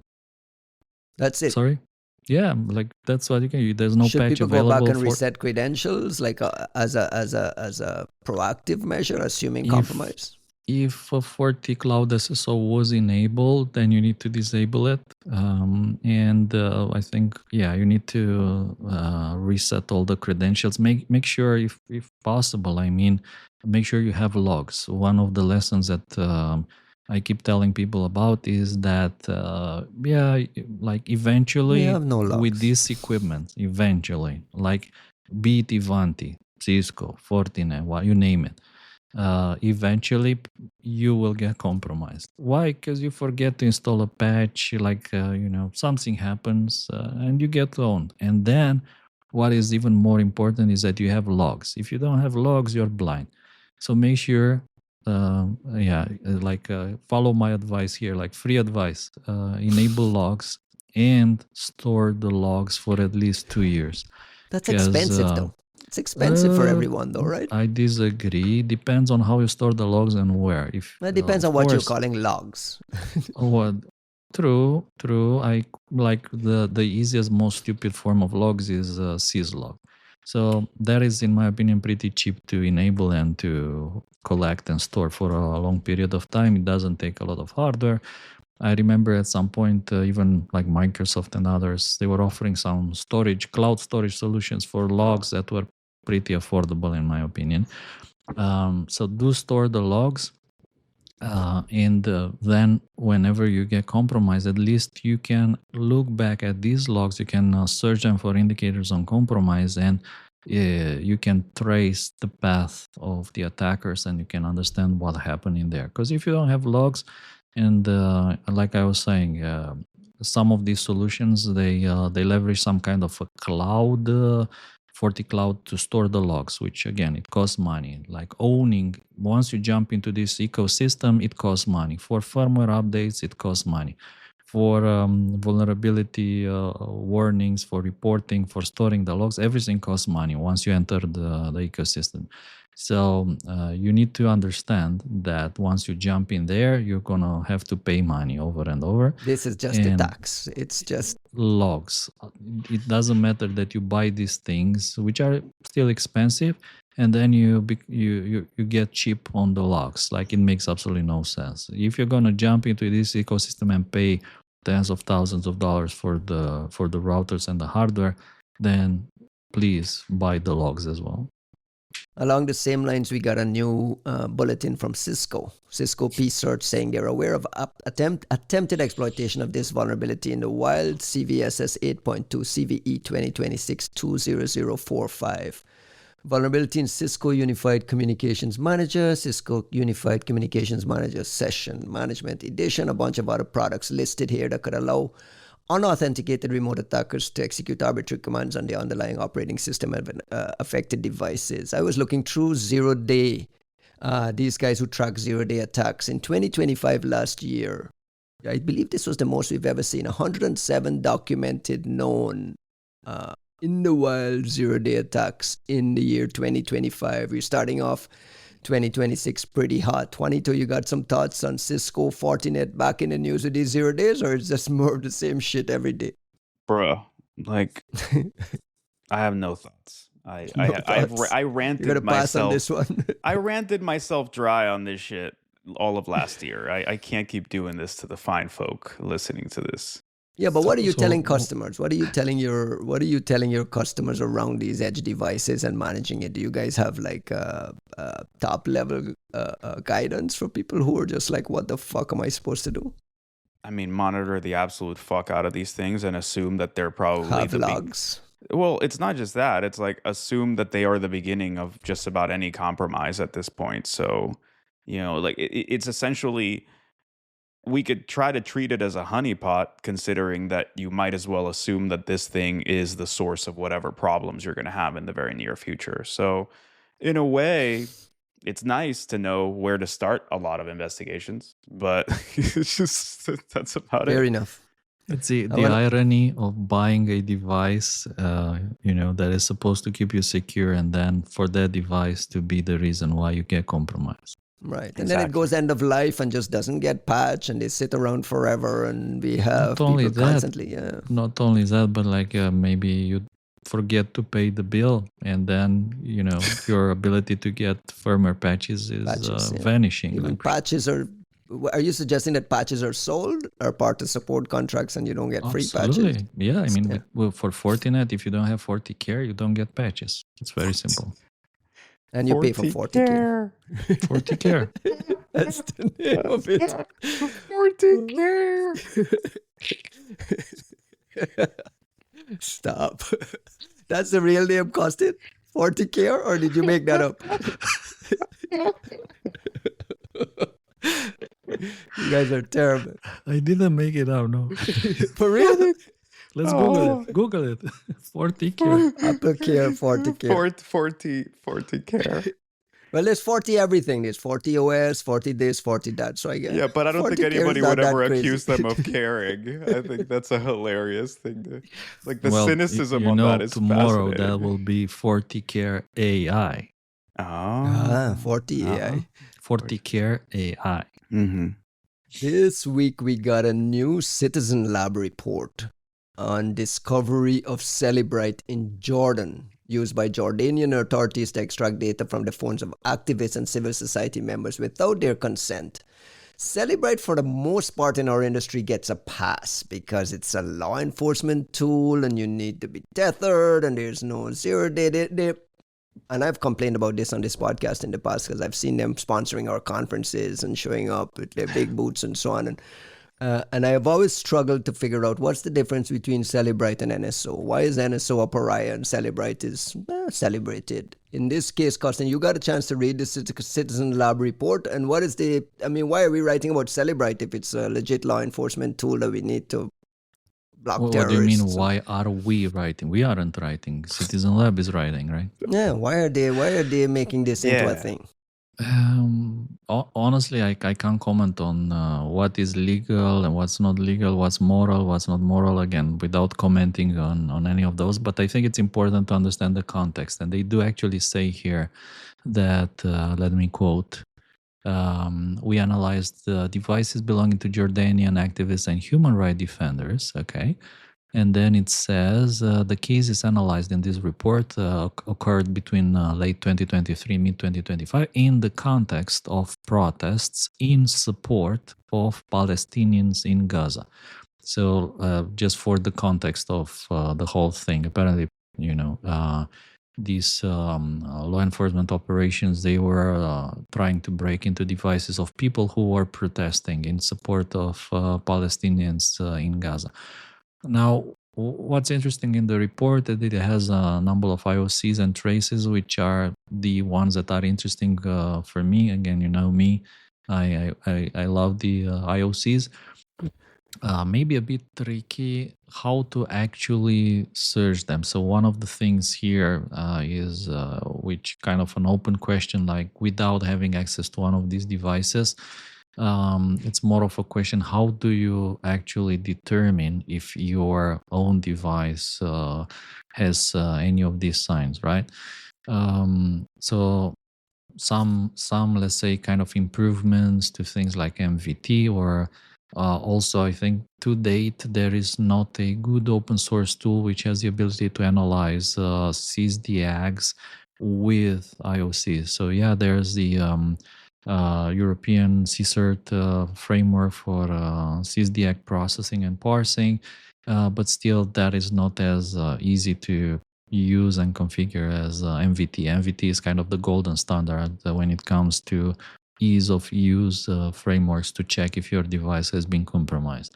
So, I mean, there's still a few open questions on the technical side of things. How do you check that? How do you check if your devices have been subjected to inspection with these tools? But the IOCs include iOS crash logs that give you a process name and a service name that includes Celebrite.brute force. So I mean, there are some artifacts. That's pretty obvious, right? And I think that one of the points they were making here is that they actually asked Celebrite if there's any chance that Celebrite could leave some kind of a marker on the device whitelist. Not to whitelist, but to say that, yeah, we poked this device. It was like done with Celebrite. Watermark, leave a little watermark, right? Correct.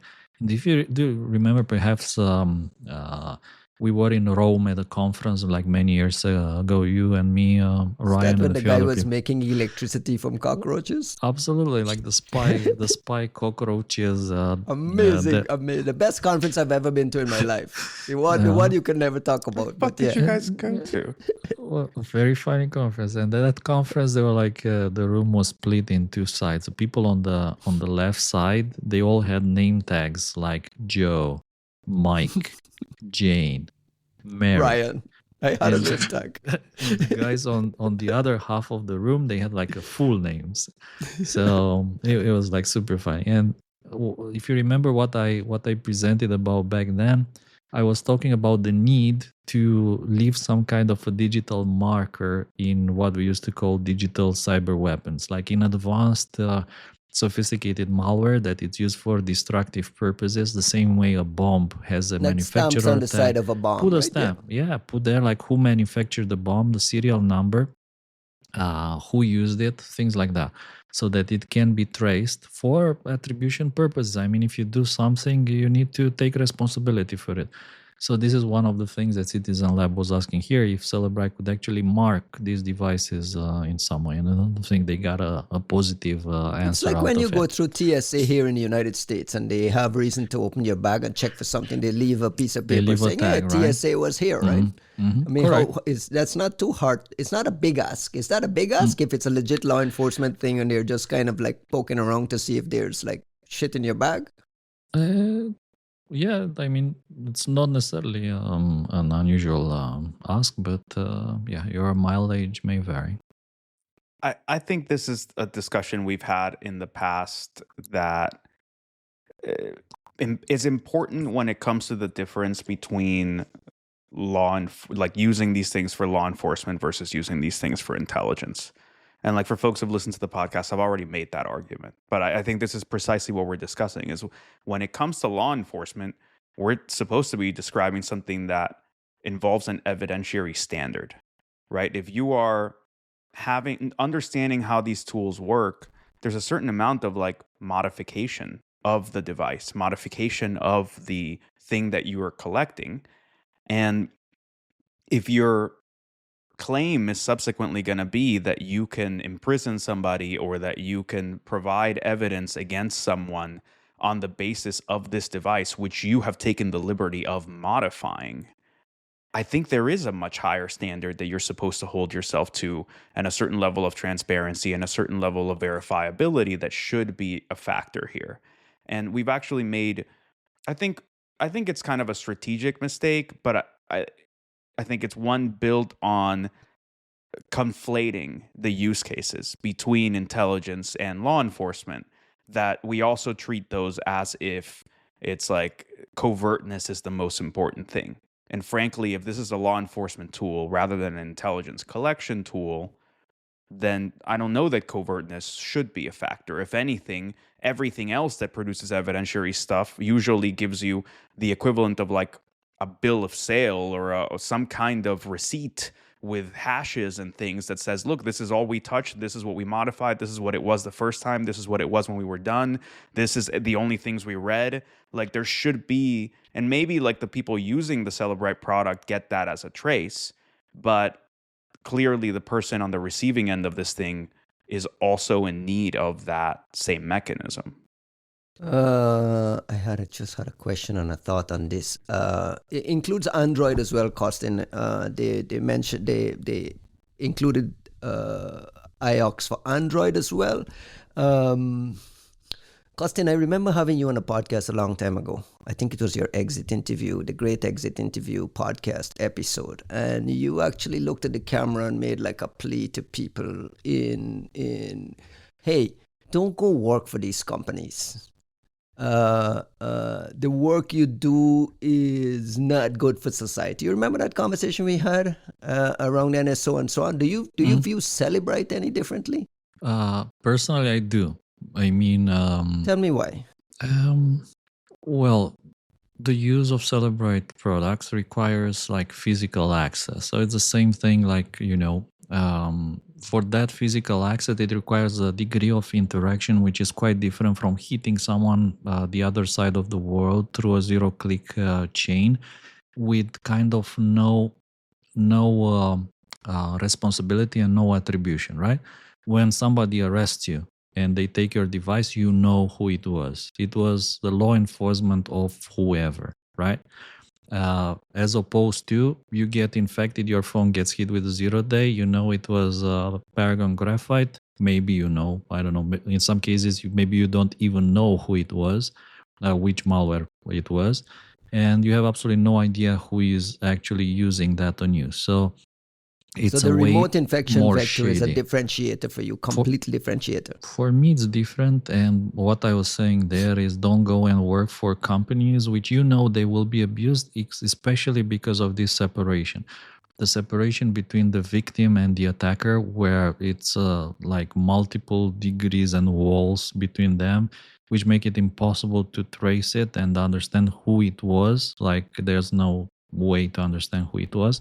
I think that puts them in a different category, and that they will be abused a lot more than the ones with physical access, simply because of this missing attribution part, where you can't really say who hit you actually.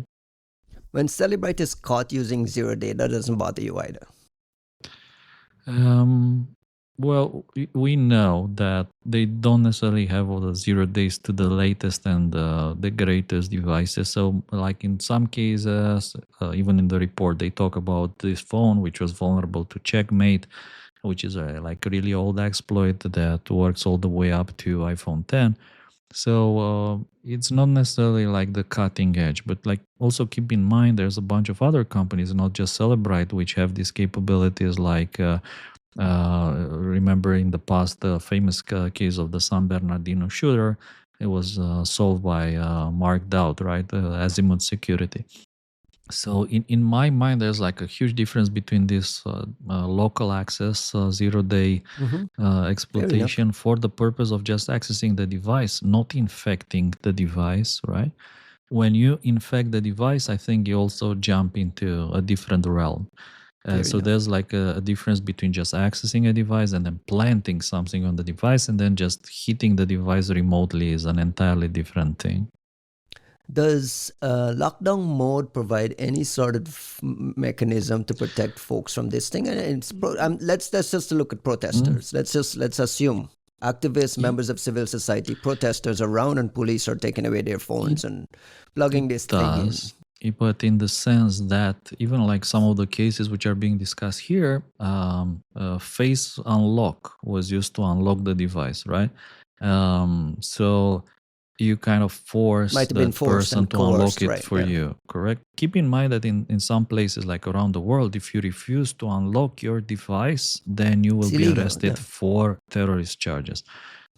So like that's a reality. If you refuse to unlock it, we're no longer talking about using Celebrite or whatever tool. That's why people will willingly maybe unlock the device, because they don't want to be arrested for terrorism charges. But if they refuse, I mean, sure, Celebrite is an option. Then lockdown mode, I think it will make a big difference, because it automatically disables these USB-based devices, like untrusted and unknown USB devices, while in lockdown mode. So that provides a good additional level of protection. I would say that if this is an issue, the best level of protection is to never carry any kind of compromising information on your phone at a protest. And even better, if you go to a protest, don't bring your phone. How do you take video? Because that's part of the protesting, right? Look, listen. Use like a cheap Canon camera, Sony camera, something like that. You're not telling me it's a burner phone, bro? Like that. How desperate were we 2 weeks ago for anything out of Iran around the protesting? Those folks have to carry phones that are connected so they can upload it somewhere. I mean, like that for protesters, leave a phone at home is not a reality check. I mean, documenting what you're seeing is part of the protest, right? Well, don't bring, like I said, don't have anything compromising on your phone, or don't bring your main phone. You can bring, like you said, a burner, if that's a word here. I think that's a much more valid, like a protest is bringing a burner to a protest is a much more valid recommendation than like take a burner to DEF CON. Right, like a lot of fucking people are security posturing with that kind of bullshit about DEF CON of all places, and then they'll like go on a protest and be like, "Here's everything about me, my family, and everybody I know." There's a lot of discussions to be had about like technology not being developed appropriately for these use cases, and like I miss it. Like I would love. I haven't kept up with the development of graphene. Like I know that Kostin, you're a big fan. For OSs that are meant to provide, or even applications that are meant to provide security for those sorts of use cases, we really are being very naive in the feature sets, right? Like something that I appreciated about the philosophy described by the TrueCrypt developers back in the day, whomever they were, was always about like, this is how you should use this tool and what it will secure you against. And a part of it is you should have completely deniable containers. You should have things where you can, use, give one password and in reality it should be the other one, and that should make you have different effects, right? Discussions that we had around the Belarusian cyber partisans and like Telegram variants, where if you did certain things, it would show one thing, and if you did other ones, it would show another. Those are actually tools that are developed for the sake of protecting people in these really difficult situations that are actually life and death, that are actually about enabling that activity to go on. The technologies that we're talking about here, whether it's like full disk, encryption and like securing these devices and Face ID and like how do I, remove my passcode? It's nice that they're there. but they're not really designed for those situations. They're not properly designed for those use cases. I should be able to give you a different passcode that just gives you a sanitized version of my phone, and you're none the wiser. You just have no fucking clue. Right? Yeah, it in a perfect world, and I know that I'm glossing over a lot of implementation complexities, but wouldn't it be fucking nice if I could give you a passcode for my iPhone and it gives you kind of like the clean guest version of it that I can hand to a child who can't see my nudes. They won't be able to see specific applications. They can't go through, certain messages or whatever. The apps just don't show up. They're all sandbox, right? Like these things just don't show up. Because then I can not arouse suspicion. And this is what we were discussing last time, is like this notion of OPSEC as being the shadiest motherfucker on earth is a great way to get your ass beat. It's a great way to signal yourself as somebody worthy of more investigation, as opposed to being able to walk through the border and go, oh, yeah, here, officer, would you like me to unlock that for you? Boom, like, oh, here you go. Oh, yeah, what a wonderful family you have and what a clean life you have. And it's like, yeah, thank you so much. I'll see you next year, blah, blah, blah. And that's it. That's the ideal state of walking past security, is not arousing suspicion. And we're not developing shit for that as far as I can tell. Speaking of suspicion and encrypted data, Forbes has a report out today. Thomas Brewster at Forbes has a report out today that Microsoft has been giving FBI the keys to unlock BitLocker encrypted data. In certain circumstances, when you set up BitLocker, you can choose, and I think it's like in certain configurations, you can choose to have the keys stored on Microsoft servers. In those cases, the compel argument about what the government can compel you to do is that they can come to Microsoft, and Microsoft has confirmed to Forbes that it does provide BitLocker recovery keys if it receives a valid legal order. While key offers convenience, it carries this risk of unwanted access. Costin, do we know how many people store at Microsoft versus self-store of these keys? And what do you make of this reporting? Is this a surprise to you? First question, you said how many people? I would say a lot, because what percentage do you think stores the keys on Microsoft servers? Like 10, 15? If I remember correctly, like you said, we don't fact check, so I would be happy to be a fact check here. But if I remember correctly, whenever you log into Entra or whatever with your device, so you use this Azure AD, your BitLocker key automatically gets backed up onto Microsoft servers. And I think that the moment that you log in your computer, you log in Windows. So you log into Windows with this remote Windows Microsoft account, your BitLocker key automatically gets stored on their servers, which is why I and many other people who are probably becoming a minority, we want to use Windows without a cloud account. We just want to use Windows with a local account, which is becoming an almost impossible task nowadays, right? To be fair to the Microsoft folks, and not that I ever really choose to do so, unless I absolutely have to. Be fair, we won't fact check.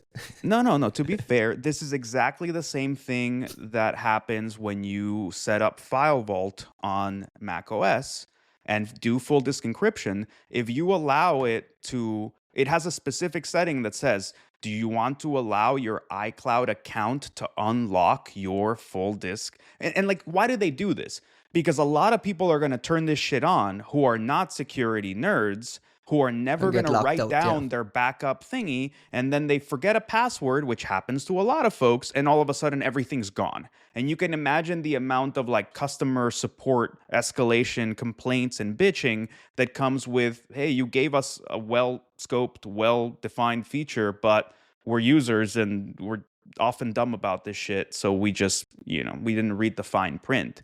But what I would ask is simply, to what extent is this a choice on Microsoft's part? To what extent can they be compelled if they have the access to do so? Versus them just not putting up a fight, or being, worse yet, really proactive in providing it, right? Because there's levels to this shit.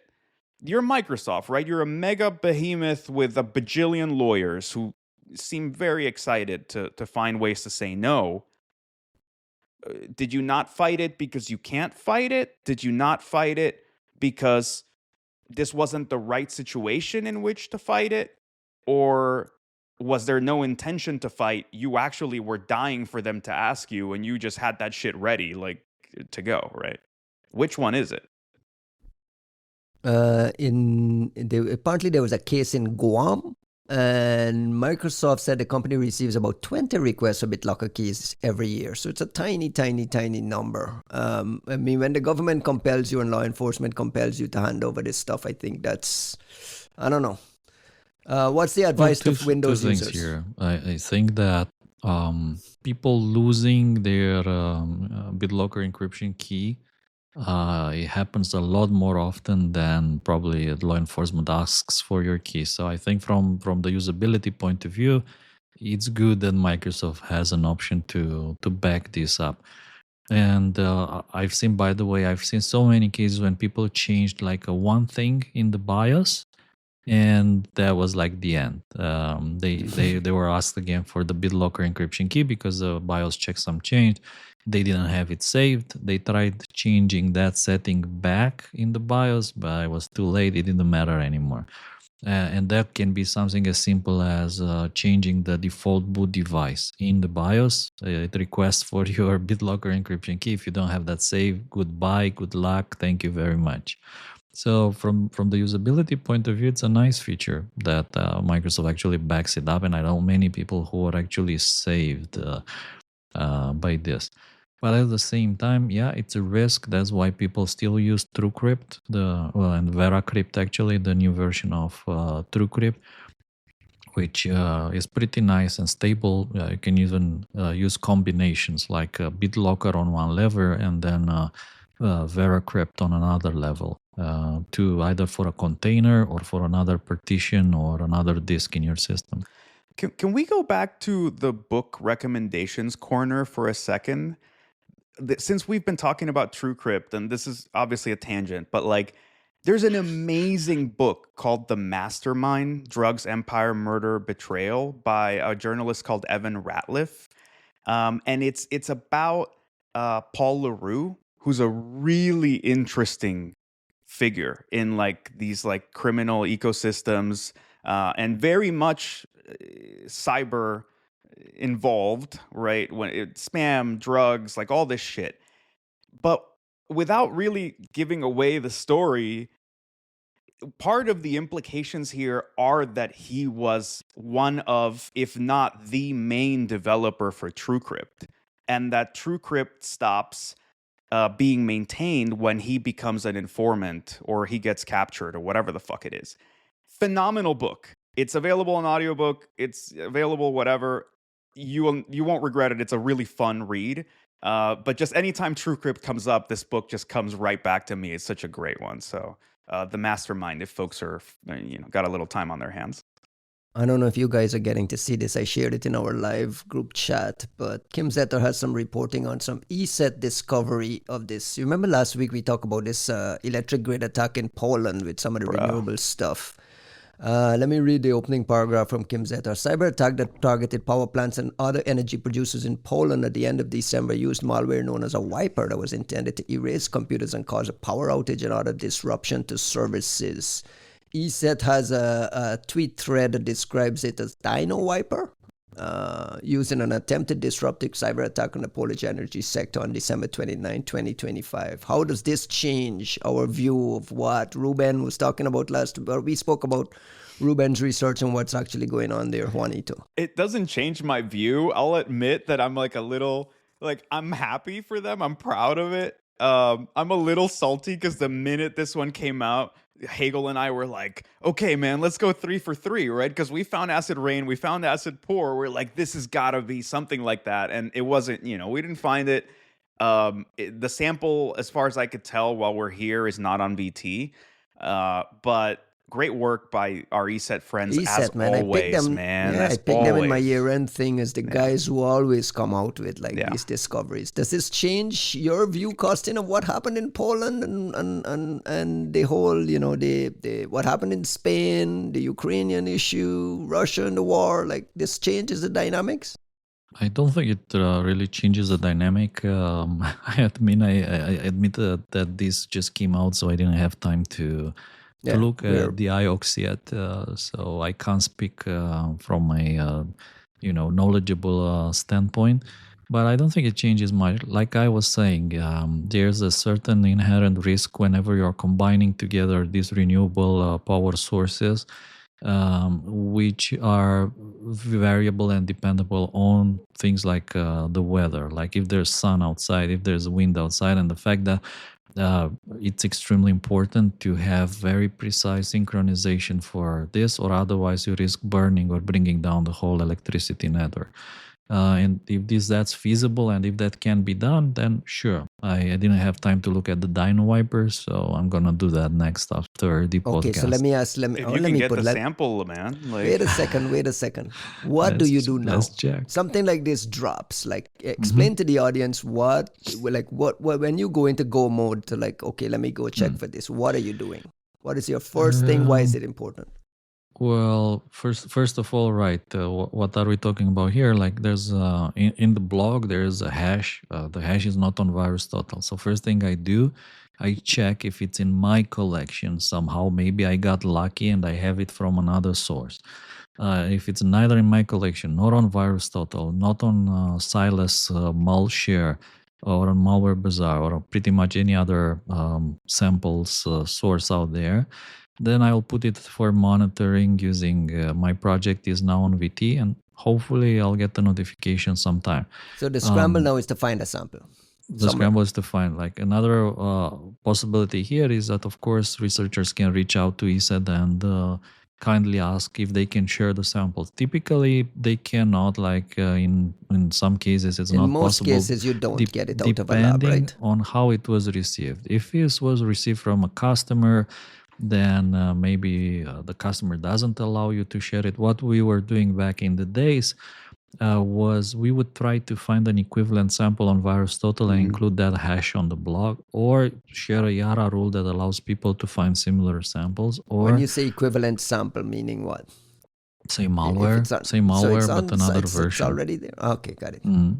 Or like in other cases, we would try to get permission to share one of these samples, and we would upload it to VirusTotal in advance for the publication of the blog. Or in some cases, and this was, by the way, one of the reasons why CARO, Computer Antivirus Researchers Organization, was created in the first place, to allow for sample sharing in a secure manner between security companies. So typically a sample would be shared through CARO in advance of a publication whenever there's something like this happening. So like depending on a case by case, we would try to share the sample. That's what we used to do in the past. But of course, if you got it from a customer and customer said, do not share the sample, or maybe you got it from the national cert of a country and they say, do not share it with anyone else, then yeah, you can't share it. It's pretty simple. And okay, so you go hunting for samples, you don't find the samples. What else? That's it. I mean, that's where it ends if you don't find the sample. You can also hunt it by the detection name. So if there's a unique specific detection name from that antivirus engine there's in the only blog, one sample with that detection name. And it's from 2018, so I don't think it's that one, but there's some other things you can pivot on from there. I've found at least 2 samples I need to review since we've been talking about this. Okay. No, I was just trying to get the audience into what goes into your head, what happens in a lab when something like this drops, because this is a pretty significant find. It's a simple way, like, will you guys reach, asking Juan, will you guys reach out to ESET and kindly ask for a sample? Yeah, of course. Yeah. That's standard operating procedure, right? You reach out to your friends, and that's why, like, this industry is, everyone knows each other. You know who's working on these things, or you have a connection into one of these organizations. So In most cases, you don't get, though, because you spend so much time complaining about the lack of samples. I get the sense that it's like a fool's goal to go ask for it. You're usually going to get like, I can't share, but here's some other morsels or tidbits. I mean, what I'm surprised we're not really going at here is just that Kosin made a point about this being a NATO country that this is being done against, right? Like when this happened in Ukraine, it was a big red line type situation, and part of the commentary was simply, well, yeah, but Ukraine's not a NATO member, right? It would be totally fucking different if they did this to a NATO country. You go, Here we are. well, in this case, they did it to a NATO country. Now I'm assuming that now the reason we hedge our bets is to say, oh, but they weren't successful. And I think there's a big difference between, you know, you tried and didn't succeed and you didn't try at all, right? Like I don't think we need to wait for them to be successful with something like this, assuming that it's anything comparable to the other situations that we've investigated, right? Whether it's Black Energy or Indestroyer or Acid Rain or Acid Pour, in those situations, particularly in Destroyer, more than any other situation, you had something that was hardwired to produce that result. So there's no room for ambiguity. There's no, oh, this was a generic backdoor, but you put it in a place that included control over the power. So maybe you didn't mean to, but then you kind of took advantage of it. In a case like Indestroyer and Indestroyer 2, you created a component whose sole purpose was to create this effect, right? So whether you succeed or not, there's not a lot of room for you to say, well, that's not what we meant to happen. So, we're obviously missing the ambiguities of what this is. It's very likely that, if it's just a wiper, the same approach that we've seen with Acid Rain, Acid Pour was just try to brick and disable everything and delete everything associated with these systems. And there wasn't really like a whole lot of nuance or specificity to what you were doing. You just wanted to ruin whatever systems you got on. And the whole point is you got on to the systems that controlled the internet or controlled, these satellite devices and whatnot. If it's anything like that, it's hard to make the same argument, but for fuck's sake, right? Like if this is what the polls are claiming that it is, it sounds like we just crossed another really big red line. So are we just going to be super casual about like Poland becoming the new like punching bag in, the second frontier? Because the other thing I'll say is like, I've heard enough commentary out here of people concerned that the Poles were going to take the war to Russia themselves, and they were trying to keep the Poles from Polish people from deciding that was the right thing to do. But if the Russians are going to start egging them, shit's going to get real interesting real quick. We all believe the attribution on this, right? I mean, it's been attributed officially. It's been attributed in the past to Russia. In this case, according to Kim's reporting, ESET's Robert Lipovsky says his team concurs with that attribution.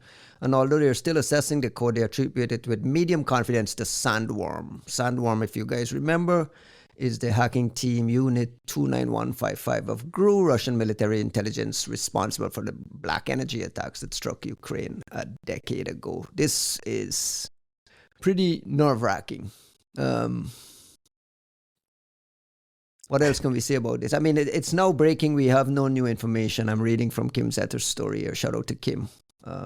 For getting the jump on this. I'm happy. This is literally dropping while we're recording this, so like you can see, you could already see me on VT for the past. If you go back in this recording, it's been like 40 minutes of me just hunting for samples. But like, we don't have enough to look. We don't have enough to say anything ourselves. But as we were saying already, ESET is a pretty trustworthy partner, and they usually come like whatever they put forth, you can usually put your money on. So. If they're corroborating the claim, then I'll operate as if until proven otherwise. Costin, there was something that you had mentioned briefly last week that we didn't get to, which was Germany forcing Toyota to disable remote engine preheating on combustion Lexus vehicles by over-the-air updates. There's this firmware updates. They wanted to remove the ability to enable heating in cars remotely through firmware updates. Very weird, related, tangential story here. What do you make of this? I mean, obviously, the worrying thing here is that the possibility to do this over the air, so through remote updates, this is, I think, the worrying thing. And the fact that it's obviously not just Toyota and Lexus, but this ability to send firmware updates to cars, I think that's going to cause big problems in the future. We're going to probably watch a story at some point where a car's got some kind of an update over the air, and that resulted into a crash. It resulted in people's deaths. It resulted in all sorts of bad things. And from that moment on, it can't be long until we hear of how one of these amazing units who do pagers or whatever, they remotely hacked someone's car and drove it off a cliff. How else is a car supposed to get updates, though? Plug it into a wall? You can hear the Tesla owner. Out of all of us, you can hear the Tesla owner. Into the service. You drive the car into the service physically, and that's when it gets an update. If it gets an update every evening, every night in your garage, then I think everything is off the table. So I think that's the default on all electric cars. The default is you have an app and you get a software update available and you click. Otherwise, you don't get fresh. You don't get fresh features on your car. It's okay if you click, but if this happens without you clicking anything in the background, invisible to you, then I think it's a different story. If you don't click, you can't drive your car. What happens in a world? Wait, let me finish. What happens in a world where if you don't click, you can't drive your car? Do you know full self-driving on Tesla is now only available by subscription? Oh no.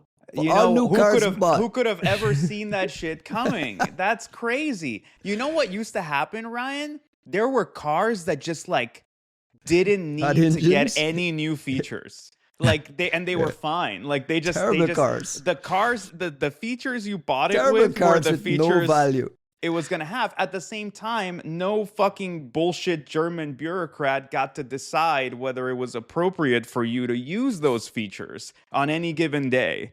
So this is our future. This is like the reality is that over the year updating, it becomes is the revenue model that drives ARR in that world. Like everything is subscription based. Look, until the time comes when we replace our cars with like just citywide fleets and nobody owns a car themselves.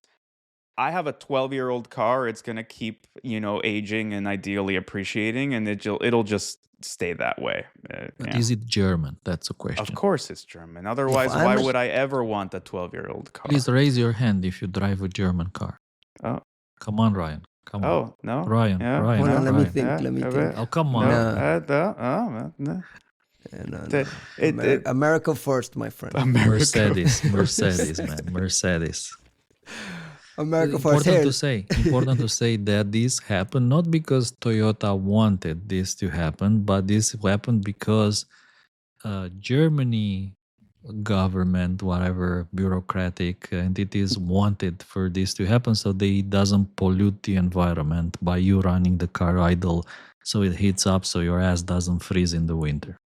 I mean, is that not a valid use for the features of the fucking car? Like, I sorry. Remember, just like as a parallel, I remember I went to Black Hat Europe like many years ago. It was in the Mövenpick Hotel in Amsterdam, and it was me and my wife. She joined me for the conference, and we got into the room. And one of the things we noticed that it was impossible in the room to make it warmer than 23 degrees. So like you try to like make it warmer, it was stuck to 23, and there was some kind of message saying that for environment protection reasons, you cannot make your room warmer than 23. For the listeners, that's 73.4 degrees Fahrenheit. Well, thank you. For the rest of us. What's that in Kelvin? 1 second, please. It's 296.15 Kelvin. Now wrap up the show with some shout outs. I know everyone's itching to go chase Dino Wiper. Juanito, wait a second. Isn't there DistrictCon this weekend?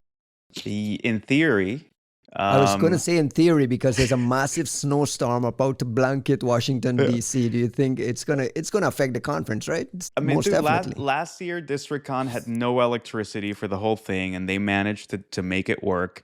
This year, Snowpocalypse is apparently coming. It's supposed to be Sunday, right? So, I don't know. I think everybody's trying to be as like upbeat about the prognosis, and like Martin actually just flew in last night. He's here for his DistrictCon talk.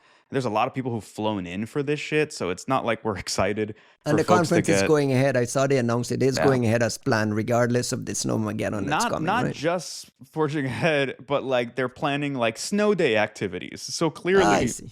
they're leaning doing their into it. best. They're to lean into it, but yeah, I don't think we can foresee. Look, if it's just a lot of snow, it's uncomfortable, but you move forward. If it's the kind of snow where it's like, power's going out, people can't like move from one place to another, flights get canceled, then that's going to be a very different discussion. But, How fingers does crossed DC do for with street DistrictCon. cleaning? It's not as good as Chicago, but it's not as bad as London. Okay, that's a fair middle ground.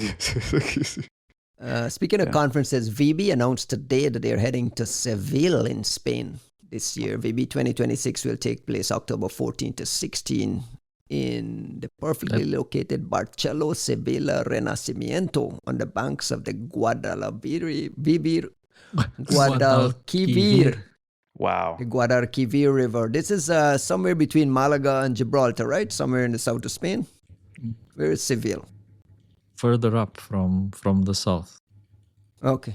I guess. So that would be not. I've been there like more than a decade ago. And I think I was only there for a half a day for lunch. That's the only thing I remember. Yeah. A great lunch. VB always takes you to some pretty cool European place. locations. Yeah. Yeah. Shout out to the folks at VB, Helen, and all those guys putting that together. Any other closing shout outs? Any thoughts, Juanito? Close the show. Well, first of all, happy belated birthday to our own Ryan Narain, who doesn't want to fucking hear it, doesn't want anybody to remind him that he, despite all visual evidence, apparently is getting older. So happy to have you with us. Thank you very much. Come on. And yeah, shout out and shout out and appreciation for all the people. Like my wife set up this video messages, everyone sending in video happy birthday messages. It turned into be 15 minutes of people wishing happy birthday messages. A lot of the people who listen to this show as well. So thank you guys. I saw wish it all. Recorded the results. Did and you cry? You made me happy cry. You all made me happy cry like wah wah. Good, man. Good. It's good to have an occasional cry is not going to kill any of us. Don't cry as often as I do. I do it for sport at this point, but like a little bit won't hurt. DistrictCon is this weekend. What's cool is they will be streaming the talks, knock on wood, assuming things work.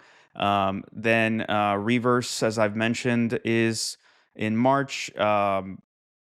I think there's still some tickets available. I got mine. I'm excited for that. The lineup of talks That's in looks Orlando, great. Florida, right? That is Orlando, Florida. So you can go visit Mickey Mouse or go build a lightsaber and then go learn about reverse engineering. And then Echo Party Miami, as I said last time, I will be keynoting. I'm actually pretty excited about the talk. And unlike my usual last-minute fly-by-night efforts, I'm trying to write a paper to go alongside it, so I'm already working on it, and I think it'll be timely. So do sign up for Echo Party, and more importantly, the CFP's open. So bring your A game, guys. Like Miami doesn't have Miami doesn't have a good conference anymore. It's the vibe coming to Miami, right? Dude, like we lost immunity. What was it? Infiltrate, yeah. And so Miami doesn't have any good conferences. You're not in Miami anymore. Yeah, but come on, like Infiltrate was a good conference, man. So like it's a good time to kind of get some more diversity going up here, and it's a known commodity in node quantity. They've done great. Echo Party Argentina is fucking awesome. So I was talking about the fact that you're not in Miami anymore, my friend. You keep saying we and here. It's like you're living in Washington, D.C. I keep making the mistake of speaking for a community I'm not sure exists. So I will be correcting that. Yeah, I will be correcting that in my thinking in the very near future. Costin, got any shout outs, any plugs? I saw, but yeah, by the way, I was thinking like make Miami America again. I was thinking there's a ramp up discussions about Cuba. I mean, Venezuela, Greenland, now Cuba again. And I just wanted to say shout outs to my friends Jose and Jorge from Cuba. Oh, I damn. hope they're doing well. Is that the same guy? You see how you're doxing the guys? In a long He's doxing time. the guys that opened up the country's internet for him. Thank you again for that. And I hope you guys are well and hope to see you soon. Stay safe. Stay safe we to all our traveled friends together in Cuba. from SAS, man. Yeah. All right, that's our show for this week. Episode 82 in the books. Thank you, guys. Enjoy the Snowmageddon, Juanito. Thanks, man. Costin, enjoy the Taekwondo training and go hunting. Thank you. Happy hunting, everyone. Happy hunting. This episode is sponsored by Material Security. Modern attacks don't stop at the perimeter, yet most email security does. Material Security protects the email, files, and accounts within Google Workspace and Microsoft 365 by correlating signals across your entire environment. It's comprehensive security that gives you visibility and control over the blast radius of a breach with automated remediation and AI-driven triage. Stop scaling your headcount and start scaling your security. Visit material.security to book a demo.